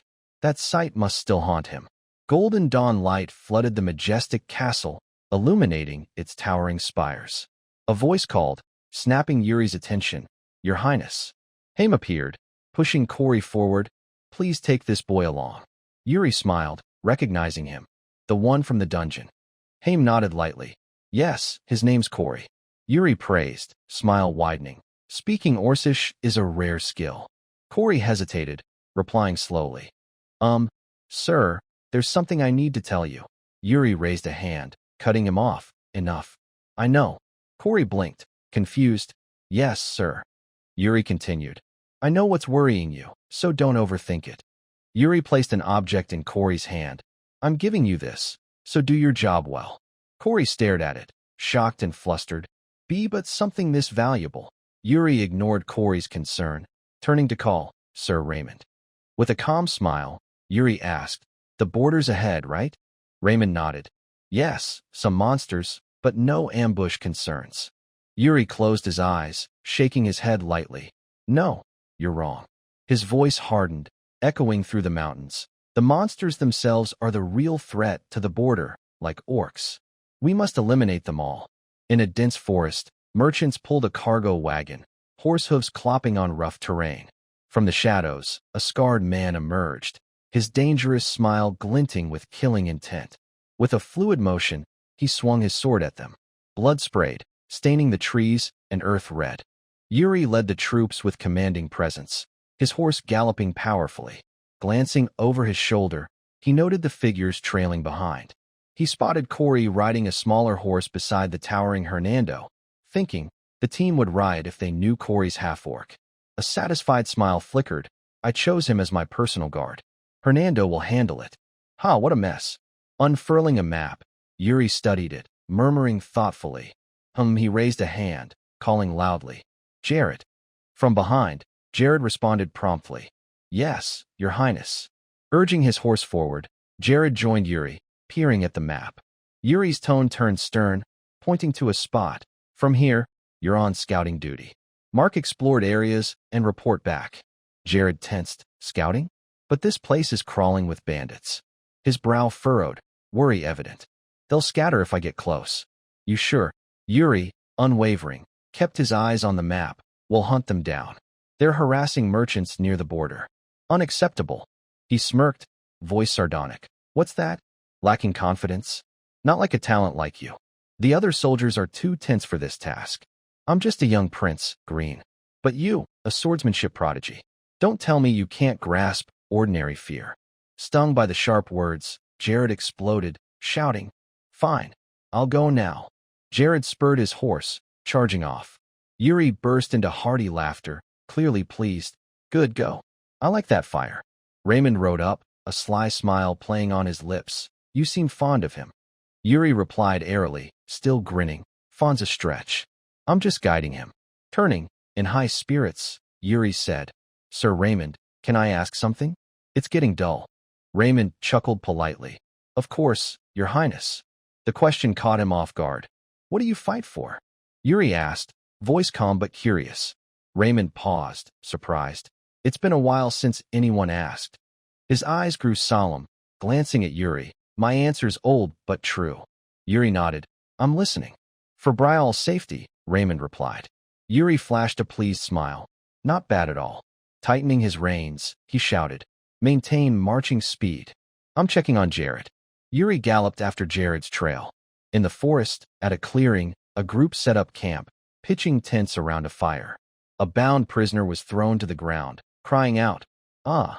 A man stepped forward, barking, "Quiet." Yuri crouched, gripping a sharp dagger. His voice low and menacing, making the prisoner tremble. You value your life, don't you? From above, Gerald called through a spyglass. Your Highness, I found it. He pointed to the mountain's base, where a group gathered. That's the bandits' hideout. Yuri nodded. Well done, Gerald. He turned to the prisoner. You said you scouted alone? Your commander sent you out solo? Sure. The tightly bound prisoner stammered. Why, yes, that's right. Trembling, he added, I'm just a rookie. I don't know much. Yuri narrowed his eyes, noticing a red pendant around the man's neck. He yanked the cord, startling the prisoner, who yelped, Hey! Holding the pendant, Yuri examined the red glow from its gem. What's this? He asked coldly. The prisoner shrank. It's not mine. The captain gave it to me, said to wear it on patrol. Yuri's face darkened, drawing a gleaming sword, radiant like a magical artifact. Looks like a magical item. What enchantment's on it? I don't know. I swear, the prisoner cried in fear. Yuri stepped closer, voice menacing. Is that so? Then I'll ask your captain myself. He smirked, turning on his heel. The sun sank behind the mountains, casting long shadows over the forest. Yuri gripped the spyglass, observing with razor-sharp focus. Gerald returned with knights, reporting. As ordered, we've positioned forces along all escape routes. Yuri lowered the spyglass, beaming. Excellent. So, if I stir chaos from within, they'll fall into our trap, right? Gerald blinked, confused. Wait, stir chaos? Yuri leapt onto his horse, shouting, Move now. Arrive late, and there'll be nothing left to share. Understood. He charged off, vanishing into the distance. Wait, Your Highness! Gerald yelled, but Yuri didn't look back. Going alone is too risky. Yuri yanked the reins, roaring, Soldiers! Charge! The bellow shook the camp. The bandits froze. Huh? What's that noise? Two looked up, eyes widening as Yuri stormed into their lavish feast. Plates flew, crashing. Bandits recoiled, collapsing, stunned by the lone knight. Yuri grinned. Pleasure to meet you, bandits. Darkness cloaked the forest. Gerald and the cavalry arrived, breathless. Your Highness, Gerald called, awestruck at the scene. Yuri sat casually atop a groaning bandit, warming by the fire. Around him, defeated bandits lay scattered or bound. You're late, Yuri teased. Gerald approached. Why take such a reckless risk? Too dangerous. Yuri raised a brow. Then why didn't you keep up? Now you're just whining. He turned to Raymond. Any escapees? Raymond replied sternly. None. All handled. Not one escaped, and we've no casualties, Raymond said. Yuri nodded, grabbing a skewer of meat. Good. Take their meat. Prepare dinner. Everyone grabbed skewers, roasting over the crackling fire. Dinner was simple grilled skewers. Gerald commented. Doesn't smell particularly great. Yuri grinned proud. Yuri led the troops with commanding presence, his horse galloping powerfully. Glancing over his shoulder, he noted the figures trailing behind. He spotted Corey riding a smaller horse beside the towering Hernando, thinking the team would ride if they knew Corey's half-orc. A satisfied smile flickered. I chose him as my personal guard. Hernando will handle it. What a mess. Unfurling a map, Yuri studied it, murmuring thoughtfully. He raised a hand, calling loudly. Gerald. From behind, Gerald responded promptly. Yes, Your Highness. Urging his horse forward, Gerald joined Yuri, peering at the map. Yuri's tone turned stern, pointing to a spot. From here, you're on scouting duty. Mark explored areas and report back. Gerald tensed. Scouting? However, given her precarious position in the kingdom's power struggle, she was known to be fiercely sensitive about her achievements and performance. Rumors swirled that she'd do anything to gain recognition in this campaign. Hearing this, Yuri rubbed his chin, his expression pensive. A princess of the Holy Kingdom. Raymond stepped forward, asking, Shall I investigate her further, Your Highness? Yuri crossed his arms, flashing a calm smile. No need. That's unnecessary. He gazed at the night sky, where the moon shone brightly amidst the darkness. A spark of curiosity flickered across his face. I'll meet her myself in Gid. The Allied forces' rendezvous was a checkpoint for those heading to Balshad, a neutral supply hub. Troublemakers faced steep consequences, and if convicted, they'd be judged under Gid's strict laws. As an autonomous region, Everyone was bound by its rules. From the barracks, an authoritative voice rang out. Sir Raymond, ensure our troops maintain discipline before entering the city, including the knights. Raymond replied sharply. Understood. We'll halt outside the city to ensure no missteps. I'll meet with the city lord.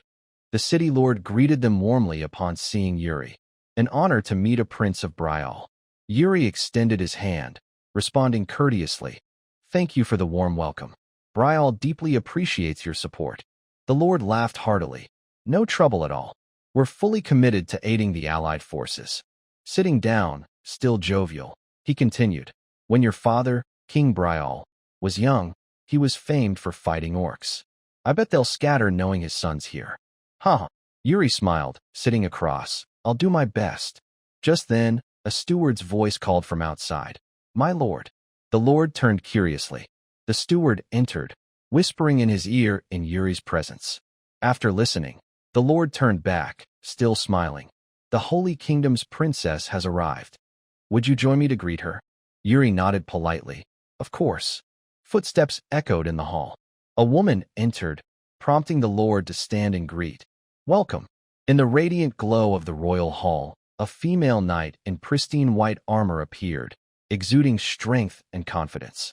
She was Sivilla our saint, the second princess of the Holy Kingdom. With a stern expression, she introduced herself. I am the second princess of the Holy Kingdom. You may call me Sivilla our saint. The lord smiled warmly, rubbing his hands. An honor to meet a princess in such a place. Sivilla paused, then glanced at Yuri, asking bluntly, Are you the lord's attendant? The question caught Yuri off guard, but her gaze remained firm, voice stiff. I need to speak privately with the lord. Please leave us. Sensing the misunderstanding, the lord quickly clarified. Ah, princess, he's. Before he could finish, one of Sivilla's knights barked. Silence. The princess speaks, and you sit. Show respect. Yuri, still calm, merely said, Oh, me? Then he dropped a bombshell that stunned the room. Everyone's jaws dropped. I'm the third prince of Bryall. The lord wiped sweat from his brow, visibly embarrassed. The shouting knight panicked. I also serve in Bryall's army. Your Highness, please forgive me, he cried, clearly flustered. Yuri smiled dryly to himself. Guess I should dress like the other knights instead of a wanderer, Yuri thought. The knights bowed deeply, apologizing in unison. Sivilla, standing aside, covered her face in silent regret. We deeply apologize. Please forgive us, Your Highness. As the tension eased, the two sat across from each other. Yuri broke the silence, voice teasing. Do I look that cheap? Sivilla gave an awkward laugh. Haha, of course not. Regaining composure, she formally apologized. I'm sorry for earlier. Forget it, Yuri said, flashing a friendly smile, clearly amused. Shall I introduce myself again? He pointed to his nameplate. I'm Yuri, third prince of Bryall. They shook hands politely. Nice to meet you, he added. Still cheerful, Yuri asked with childlike curiosity. How old are you, Sivilla? 20, she replied coolly. I'm 18, just 2 years apart. Not much difference. So, we can be friends, right? He grinned warmly, sunlight glinting off his hair through the curtains. Tilting his head, he added, Forget the formalities. Great to meet you, Sivilla. Caught off guard by his casual approach, Sivilla let out a soft, ah, as the lord smiled approvingly. Wonderful. Making friends before battling orcs is always good. Yuri, still energetic, asked, You cool with that, Sivilla? His ease flustered her, and she replied slowly, yes, fine. Noticing something, Yuri narrowed his eyes. I didn't see any units on the way here. Did you arrive ahead with just your knights, Sivilla? She nodded slightly. Yes. The main force arrives tomorrow. Yuri rubbed his chin, gazing distantly. Hope they're okay. Sivilla frowned, voice stern. The Holy Kingdom's army follows strict discipline. You think something's wrong? Yuri chuckled. Oh, I meant external threats, not internal. Orcs often lurk near borders. They're crafty ambushers despite their size. The lord nodded. Indeed, their cunning belies their appearance. Yuri smiled, though strained. I'm sure it'll be fine. It's the Holy Kingdom's army, after all. He glanced at Sivilla. But you should stay vigilant. The scene shifted to a sunlit central square, bustling with vibrant market stalls. A familiar voice spoke. What do you think of the Holy Knights? Yuri and Hernando strolled, chatting casually. Outdated, Hernando replied. The princess must be struggling. He rubbed his chin, scanning around. See anything worthwhile in her? Hernando asked. Yuri slowed, pulling out the red pendant taken from the bandits, studying it. I think so, but he held it up. You sure this was bought here? Hernando eyed the jewelry shops, confirming. Yes, only one place around here sells these. Yuri nodded, moving on. I remember what he said. This attracts orcs. Specifically, if they smell it, they go berserk and attack. Sounds like a war trigger. They paused before a shop, eyeing items suspiciously.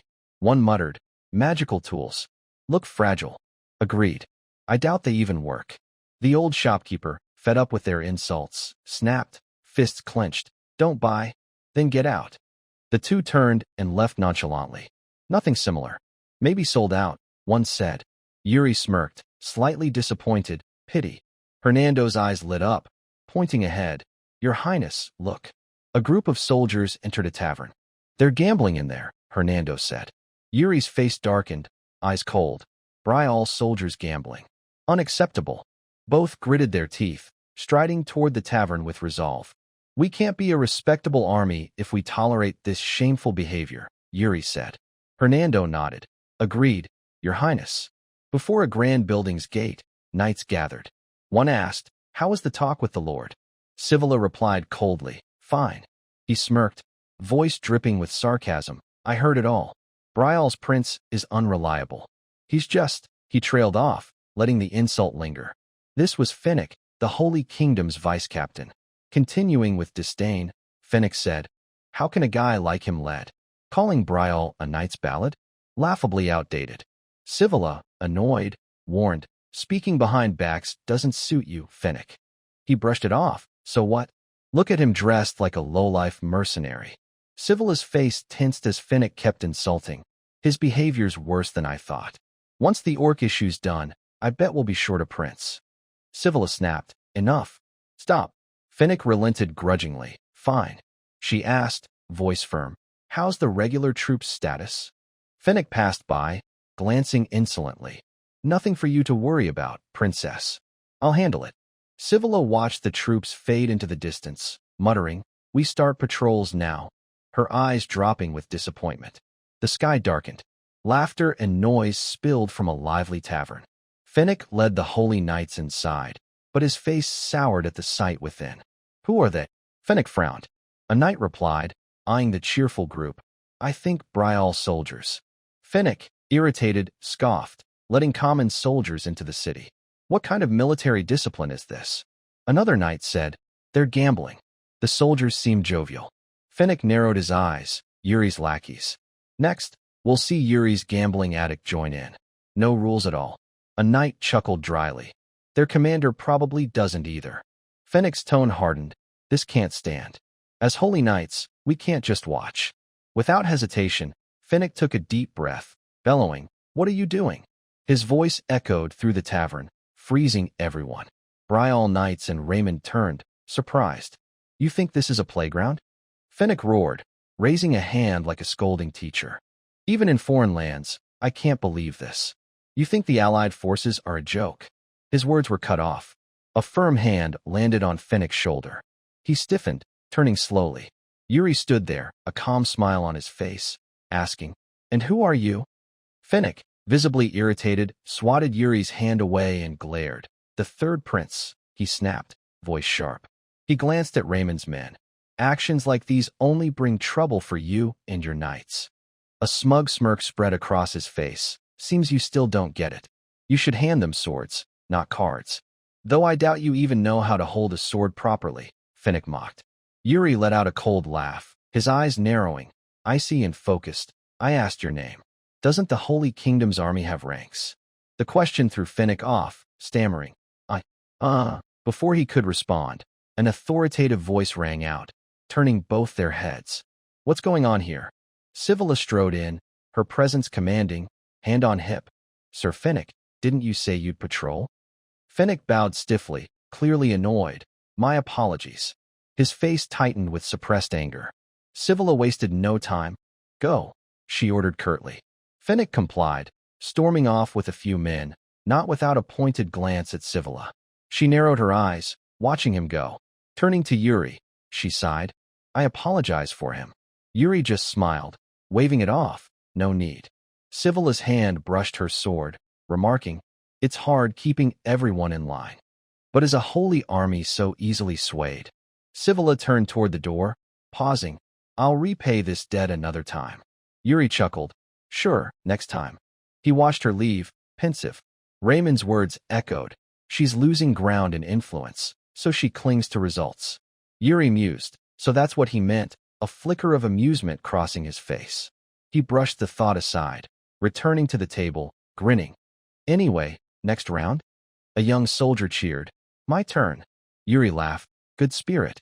Outside, Finnick clenched his fists, muttering furiously, damn it. He turned to Sivilla, snapping. Your Highness, don't tell me you're siding with that arrogant prince. She replied flatly. Is this the time for that? Finnick, fuming, raised his voice. Haven't I told you his actions are too reckless? A voice interrupted. Your Highness, Sir Finnick. Both turned to see a knight galloping up. He dismounted, armor scratched and muddy, dropping to one knee, panting, forgive my rudeness, but I bring urgent news. Sivilla sensed trouble. What is it? His next words stunned them. The main force was ambushed by orcs. Under moonlight, Sivilla sat tall on her horse, calm, fully armored with helmet. Your Highness, you're leaving now? The Lord asked, genuine concern in his voice. With all due respect, shouldn't you request aid from Bryall's forces? Seeing his worry, Sivilla paused, deep in thought. The Lord pressed cautiously. If your goal is to minimize casualties, surely it's better to. A gruff voice cut in. What are you saying? Finnick appeared on horseback, glaring down, voice sharp. The Holy Kingdom's affairs are for the Holy Kingdom to handle. Or do you think we'll lose to lowly orcs? The Lord waved his hands, laughing nervously. Haha, I didn't mean that. Sivilla gently intervened. It's fine, my lord. Under moonlight, her aura radiated strength and grace. She smiled, reassuring. I understand your concern, but we can end this swiftly. Thank you for caring. She spurred her horse, shouting, forward. Her knightly unit charged into the forest under the night sky. The Lord stood, hands clasped behind, watching them vanish. A young soldier muttered, unbelievable. The Holy Kingdom's so stubborn. Wrinkles creased the Lord's face, worry in his eyes, as he sighed. Especially that vice-captain, the stubbornest. We've no choice. Turning to the soldier, he ordered, go to Bryall's camp now. Find a third prince. The soldier bowed deeply. Yes, sir. Hurry. The Lord urged, voice tense. There's no time. Under faint moonlight, Raymond approached Yuri, who was reading a parchment. Your Highness, what's it say? Yuri didn't look up, face grim. The Holy Kingdom's main force was ambushed by orcs. Yuri frowned. The Alliance requests we clear nearby orcs to settle a debt. Raymond, uneasy, asked. But the request didn't come from the Holy Kingdom, right? Yuri looked up, recalling Finnick's cold demeanor, muttering. She seems stubbornly proud. He turned to Raymond, ordering, prepare to move immediately. Raymond placed a hand on his chest, bowing slightly. As you command. Yuri glanced at a young soldier nearby, asking, your name? The soldier knelt, replying respectfully, Roy, your Highness. All right, Roy, Yuri said. Go to the tavern near the magic market, summon Bryall's forces. Lowering his voice, smirking slyly, he added, tell them I'll only take the first 10 who arrive. That'll make them scramble. Roy nodded. Yes, your Highness. Yuri gripped the parchment, watching the soldier ride into the night. Setting it on the table, he dusted his hands, grinning with relish. Now for a little night ride? Later, Finnick, visibly irritated, swatted Yuri's hand away and glared. The third prince, he snapped, voice sharp. He glanced at Raymond's men. Actions like these only bring trouble for you and your knights. A smug smirk spread across his face. Seems you still don't get it. You should hand them swords, not cards. Though I doubt you even know how to hold a sword properly, Finnick mocked. Yuri let out a cold laugh, his eyes narrowing, icy and focused. I asked your name. Doesn't the Holy Kingdom's army have ranks? The question threw Finnick off, stammering, Before he could respond, an authoritative voice rang out, turning both their heads. What's going on here? Sivilla strode in, her presence commanding, hand on hip. Sir Finnick, didn't you say you'd patrol? Finnick bowed stiffly, clearly annoyed. My apologies. His face tightened with suppressed anger. Sivilla wasted no time. Go, she ordered curtly. Finnick complied, storming off with a few men, not without a pointed glance at Sivilla. She narrowed her eyes, watching him go. Turning to Yuri, she sighed. I apologize for him. Yuri just smiled, waving it off. No need. Sivilla's hand brushed her sword, remarking, It's hard keeping everyone in line. But is a holy army so easily swayed? Sivilla turned toward the door, pausing. I'll repay this debt another time. Yuri chuckled. Sure, next time. He watched her leave, pensive. Raymond's words echoed. She's losing ground in influence, so she clings to results. Yuri mused. So that's what he meant, a flicker of amusement crossing his face. He brushed the thought aside, returning to the table, grinning. Anyway, next round? A young soldier cheered. My turn. Yuri laughed. Good spirit. Outside, Finnick clenched his fists, muttering furiously, Damn it. He turned to Sivilla, snapping. Your Highness, don't tell me you're siding with that arrogant prince. She replied flatly. Moments earlier, the holy knights of the Holy Kingdom galloped at a breathtaking pace. The thunderous clatter of hooves roared like a storm, shaking the skies, with clouds of dust swirling like gray mists. Wind whistled through their gleaming armor. Sivilla, eyes tense, silently tightened her grip on the reins. She thought to herself, I was too careless. I should have anticipated an ambush. Yuri's words echoed in her mind. Orcs sometimes strike from within the border. Biting her plump lips, she cursed her lack of caution. Her hair fluttered in the wind, like a fragile flame before an impending tempest. Before her loomed a ferocious orc legion, radiating murderous intent, their axes and spears glinting under the fading sunlight. The clash between the Holy Kingdom's soldiers and the orcs raged fiercely. Metal clashed, anguished screams mingled, and blood stained the earth. Fallen bodies lay scattered, like wilted flowers on a field of death. Sivilla charged forward, her gaze resolute. She thought, All right, our banner still stands. Turning to Finnick, she shouted over the howling wind. We'll charge straight for their commander. Finnick, his battle-scarred face stern, nodded, Understood. He bellowed, voice deep like a tolling bell. Form up. We charge. The soldiers behind roared in unison, their morale soaring. Charge. Charge. Sivilla, clutching a pendant etched with a holy symbol, began to pray, her voice trembling yet devout. O Holy One, your servants stand in awe. Grant us strength. As her prayer ended, a pure light radiated from her, enveloping her and her warhorse. The radiant aura seemed to freeze the battlefield for a moment. Raising her sword high, Sivilla shouted, All of you, faster. But as they neared the orcs, a sudden anomaly struck. A massive skull, exuding thick, dark miasma, materialized in the air. Its eyes glowed an eerie red, like twin flames of hell. Below, a dark magic circle appeared, emitting a terrifying energy that shook the air. As the circle completed, the ground cracked violently, a fierce earthquake rocking the battlefield. Debris flew, and the sound of splitting earth roared like a beast. Sivilla gripped her reins, yelling in panic, It's a trap. But it was too late. She and her soldiers were sucked into a bottomless pit, their desperate screams echoing. She reached out, clawing at sharp rock walls. A painful thought struck her. Have I made another wrong call? Old memories flooded back. People once praised her divine awakening as a child. You're extraordinary, they said, their voices warm like spring sunlight. To meet their expectations, she trained in swordsmanship.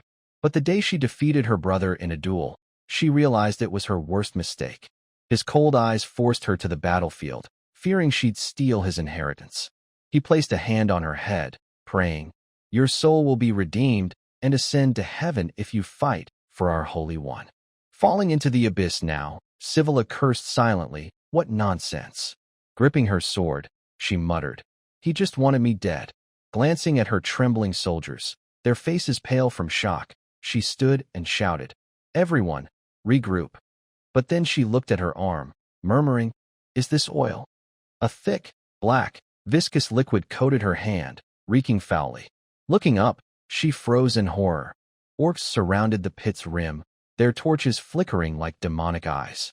Sivilla trembled, eyes wide, heart pounding. An orc raised its torch, roaring as if signaling. Her face darkened, thoughts racing. Ambush, fire trap. What do I do to survive? She gritted her teeth, whispering, "What am I living for?" Suddenly, a voice called from above, "Sivilla." An orc's head was severed, black blood spraying. The voice continued, "Open your eyes." Sivilla looked up. Yuri stood at the pit's edge, torch in hand, eyes cold yet caring. He asked, "You okay?" He tossed down a rope, helping them climb. As he grabbed Sivilla's hand, pulling her up, his warm grip calmed her. She said shyly, "Thanks, I owe you." Yuri smiled lightly. "No big deal." A figure approached, kneeling. "Your Highness, I, Finnick, Vice Captain of the Holy Kingdom, greet the third Prince of Bryall. Forgive my rudeness at the tavern." He continued, "I, Finnick, will never forget today." Sivilla thought, "Finnick's apologizing?" Yuri chuckled, "I accept your apology. Let the Holy Kingdom aid Bryall when we face trouble." A piercing cry interrupted, turning Yuri's head. The orc battle raged on. An orc blew a horn, its haunting sound like a death knell. Yuri tightened his grip on his sword, face cold. But suddenly, the orcs turned and fled. Soldiers cheered. They're retreating. They failed to assassinate the holy knights. Yuri shouted, "Pursue them. Let none escape." The troops roared, "Yes, sir." Yuri's gaze fixed on the orc's banner. His brow furrowed, muttering, "That's..." An orc stomped, cracking the earth. It turned, roaring. Sivilla shouted, "Yuri, that's orcful." But Yuri raised a hand, silencing her. The orcful drew its bow, dark miasma radiating from it. A black arrow shot toward Yuri, tearing through the air. Calmly, his eyes flared with blue mana. Drawing his sword, he lunged, slicing the arrow in half. Watching the fragments fall, Yuri said, "The orc commander seems a bit mad at me. Guess I fell for their trap." The protagonist envelopes himself in a shimmering, pale green aura as he strides forward slowly. From behind, Princess Sivilla watches, a flicker of worry crossing her face, yet she doesn't reach out to stop him. Yuri crouches slightly to gather momentum, saying calmly, "I'll be right back." His words startle number 3, who shouts, "Hey, Yuri, you're not going in alone, are you?" But before Sivilla can react, our knight charges, barreling toward the orc horde with explosive speed. The monsters aren't fools. They immediately counterattack. One, moving swiftly, grabs a spear from nowhere and hurls it at Yuri. The weapon tears through the air like a bullet, roaring toward its target. Yuri draws his sword from his back, eyes wide, locked on the spear's trajectory. He tracks its path, and just as it nears him, a memory from 5 years ago floods back. His uncle, Burner, spoke of the soul-splitting technique on the battlefield. Countless variables, terrain, environment, too many to track. The core was honing adaptability into instinct. "But your soul-splitting is different, young master," Burner had said. Yuri instantly grasps the situation, his instincts pinpointing the optimal path, transforming it into a perfect strike. Back then, a young, impatient Yuri had grumbled, "Can't you explain it simpler?" Burner sighed, adding, "When the time comes, you'll understand. Your body will act first, guiding you to the most effective way to defeat the enemy." Now, Yuri finally grasps the true meaning. A faint smile curves his lips. With precise timing, he tilts his head, effortlessly dodging the deadly spear. But it's not over. His senses flare, detecting another threat. He looks up to see a second spear hurtling toward him. Reacting instantly, Yuri ducks low, then springs into the air, narrowly avoiding the spear as it slams into the ground, leaving a deep crater. With expert precision, he lands lightly on the embedded spear, using its leverage to launch himself above the orcs. Facing him, 2 orcs stand stunned by how easily he evaded both attacks. They have no time to react before Yuri, midair, slashes down with 2 lightning-fast strikes, each piercing an orc's chest. Blood sprays like a fountain as they collapse. Nearby, the remaining orcs watch in horror as their kin falls swiftly. Roaring with rage, they charge Yuri in a full-on assault. Assessing the situation, Yuri weighs his options. 1 against 3. A direct clash is risky, but it's been ages since I've hit the battlefield. No way I'm missing this. A wild spark of excitement flashes across his face. His eyes widen, focusing ahead. Soon, faint slashing paths form in his vision. Yes, I see it. The perfect sword path. Without hesitation, Yuri follows the mental trajectory, unleashing a flurry of strikes at dizzying speed. The orc before him only manages a scream before being sent to the afterlife. The 2 green-skinned beasts behind fare no better, shrieking as Yuri's blade silences them forever. As silence falls, blood pools on the ground, orc corpses scattered everywhere. Calmly, Yuri sheathes his sword at his hip, reflecting quietly on the fight. My body's still not fully in sync with my mind, but this'll do for now. His eyes drift to a spear on the ground. He picks it up, raises it overhead, and bellows, voice echoing across the battlefield, "Orcful." Not far off, the massive orc turns at the call. Yuri grips the spear tightly. Without a moment's pause, he cloaks it in a radiant aura and hurls it with thunderous speed. Orcful instinctively raises his twin axes to block, but Yuri smiles with unshakable confidence. He wasn't aiming for the orc itself. Instead, the spear strikes the enemy's banner, shattering it on impact. The surrounding orcs visibly crumble, their morale plummeting. Orcful's eyes burn red with fury.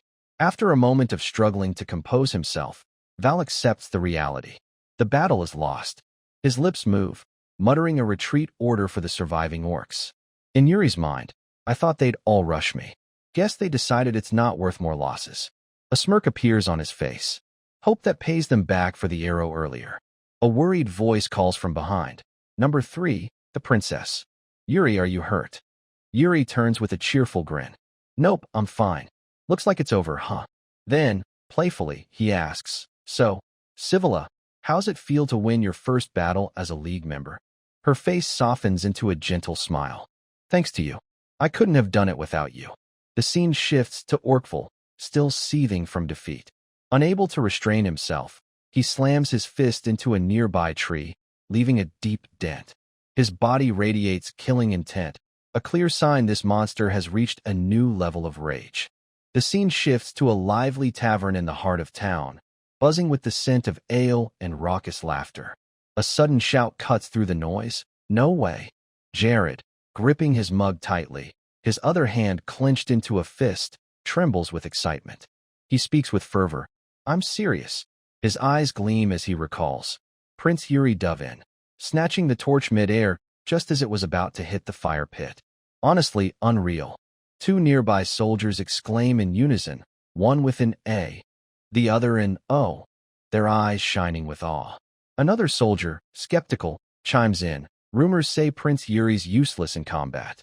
I thought he was just a gambler, always partying and playing cards. Gotta admit, he's a damn good card player. Roland, beside him, retorts proudly. That gossip's all nonsense. He thumps his chest. Clearly, he carries the noble blood of the royal family, same as the king. Another soldier cuts in, voice bold. Hold on. Let me tell you about the prince's supreme swordsmanship. A different one laughs, teasing. This guy's drunk. Who let him drink so much? In a dim corner of the tavern, a mysterious figure observes the conversation. A woman with purple hair and piercing eyes mutters to herself. Prince Yuri, strange. Just a royal. Yet he saw through my hidden assassination techniques. And now, he's willingly charging into battle. When I tried to stop him, it felt like he was always steps ahead, as if he could see the future. She turns, her voice low, calling the barkeep. I need to find someone. The barkeep, wiping a glass, looks up.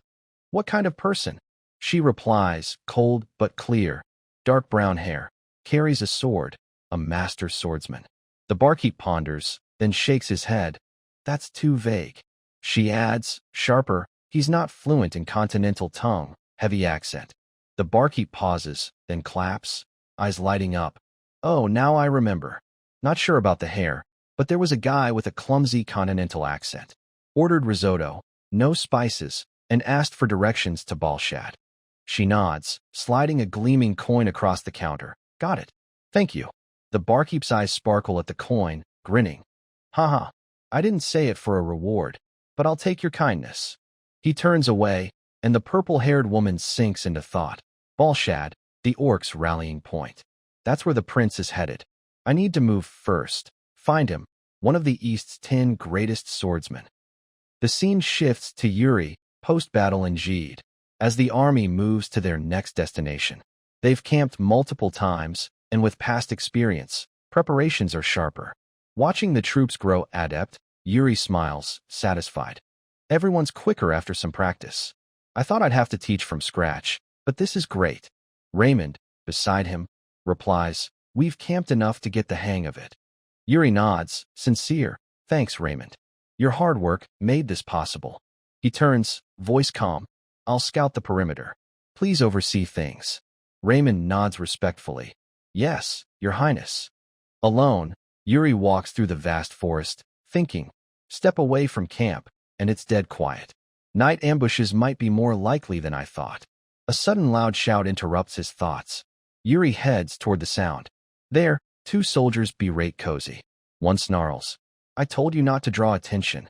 He continues, voice dripping with contempt. Filthy half-orc. Cozy stands silent, tears streaming down. The other soldier grows harsher. You look like a spy. Bet you're tricking the prince, colluding with orcs. Cozy lifts her face, trembling. No, it's not true. I'm not. The soldier grabs her arm, yanking off the glove Yuri gave her. Not a spy? Thief.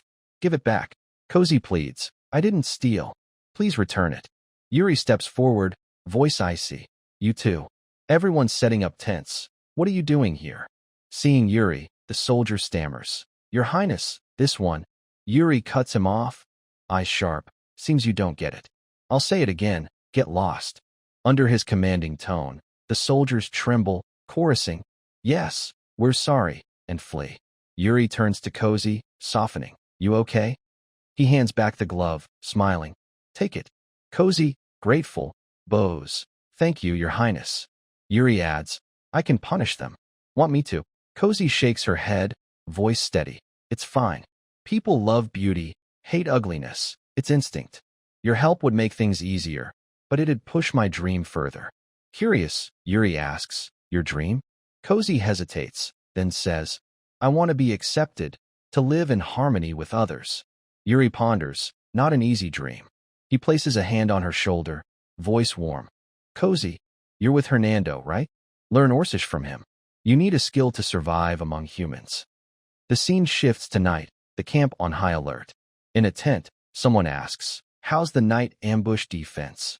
Raymond replies confidently. All supply areas are covered with fireproof tarps. Guards are posted around the wooden fence and camp. Gerald interjects, skeptical. Is all this necessary? You've doubled the manpower. Yuri points to a spot on the map, voice low. This is orc territory. Anything can happen. Dark magic is highly likely. Mid-explanation, a soldier bursts in, shouting, Your Highness, trouble. Orc attack. The tent erupts. Everyone rushes out, greeted by chaos. Soldiers clashing fiercely with orcs, flames rising from tents. Yuri mutters, worse than I thought. A large barrel crashes down, releasing a thick black aura, slamming into the ground. An explosion behind Yuri startles him. What's that? Seeing the flames, Yuri wonders, gunpowder? Hernando, beside him, shakes his head, not gunpowder. It's faded mana magic. This is a large-scale attack. Yuri turns, resolute. Hernando, what's the strategy here? Hernando points ahead. They're making bombs with magic and lobbing them. We need to stop the source. Yuri nods, shouting to Raymond and Gerald. Split into units. Take command. Gripping his sword, his eyes blaze. I'll find who's behind this. Mana surges from Yuri's body, radiating terrifying power. He murmurs, determined, and I'll see his face.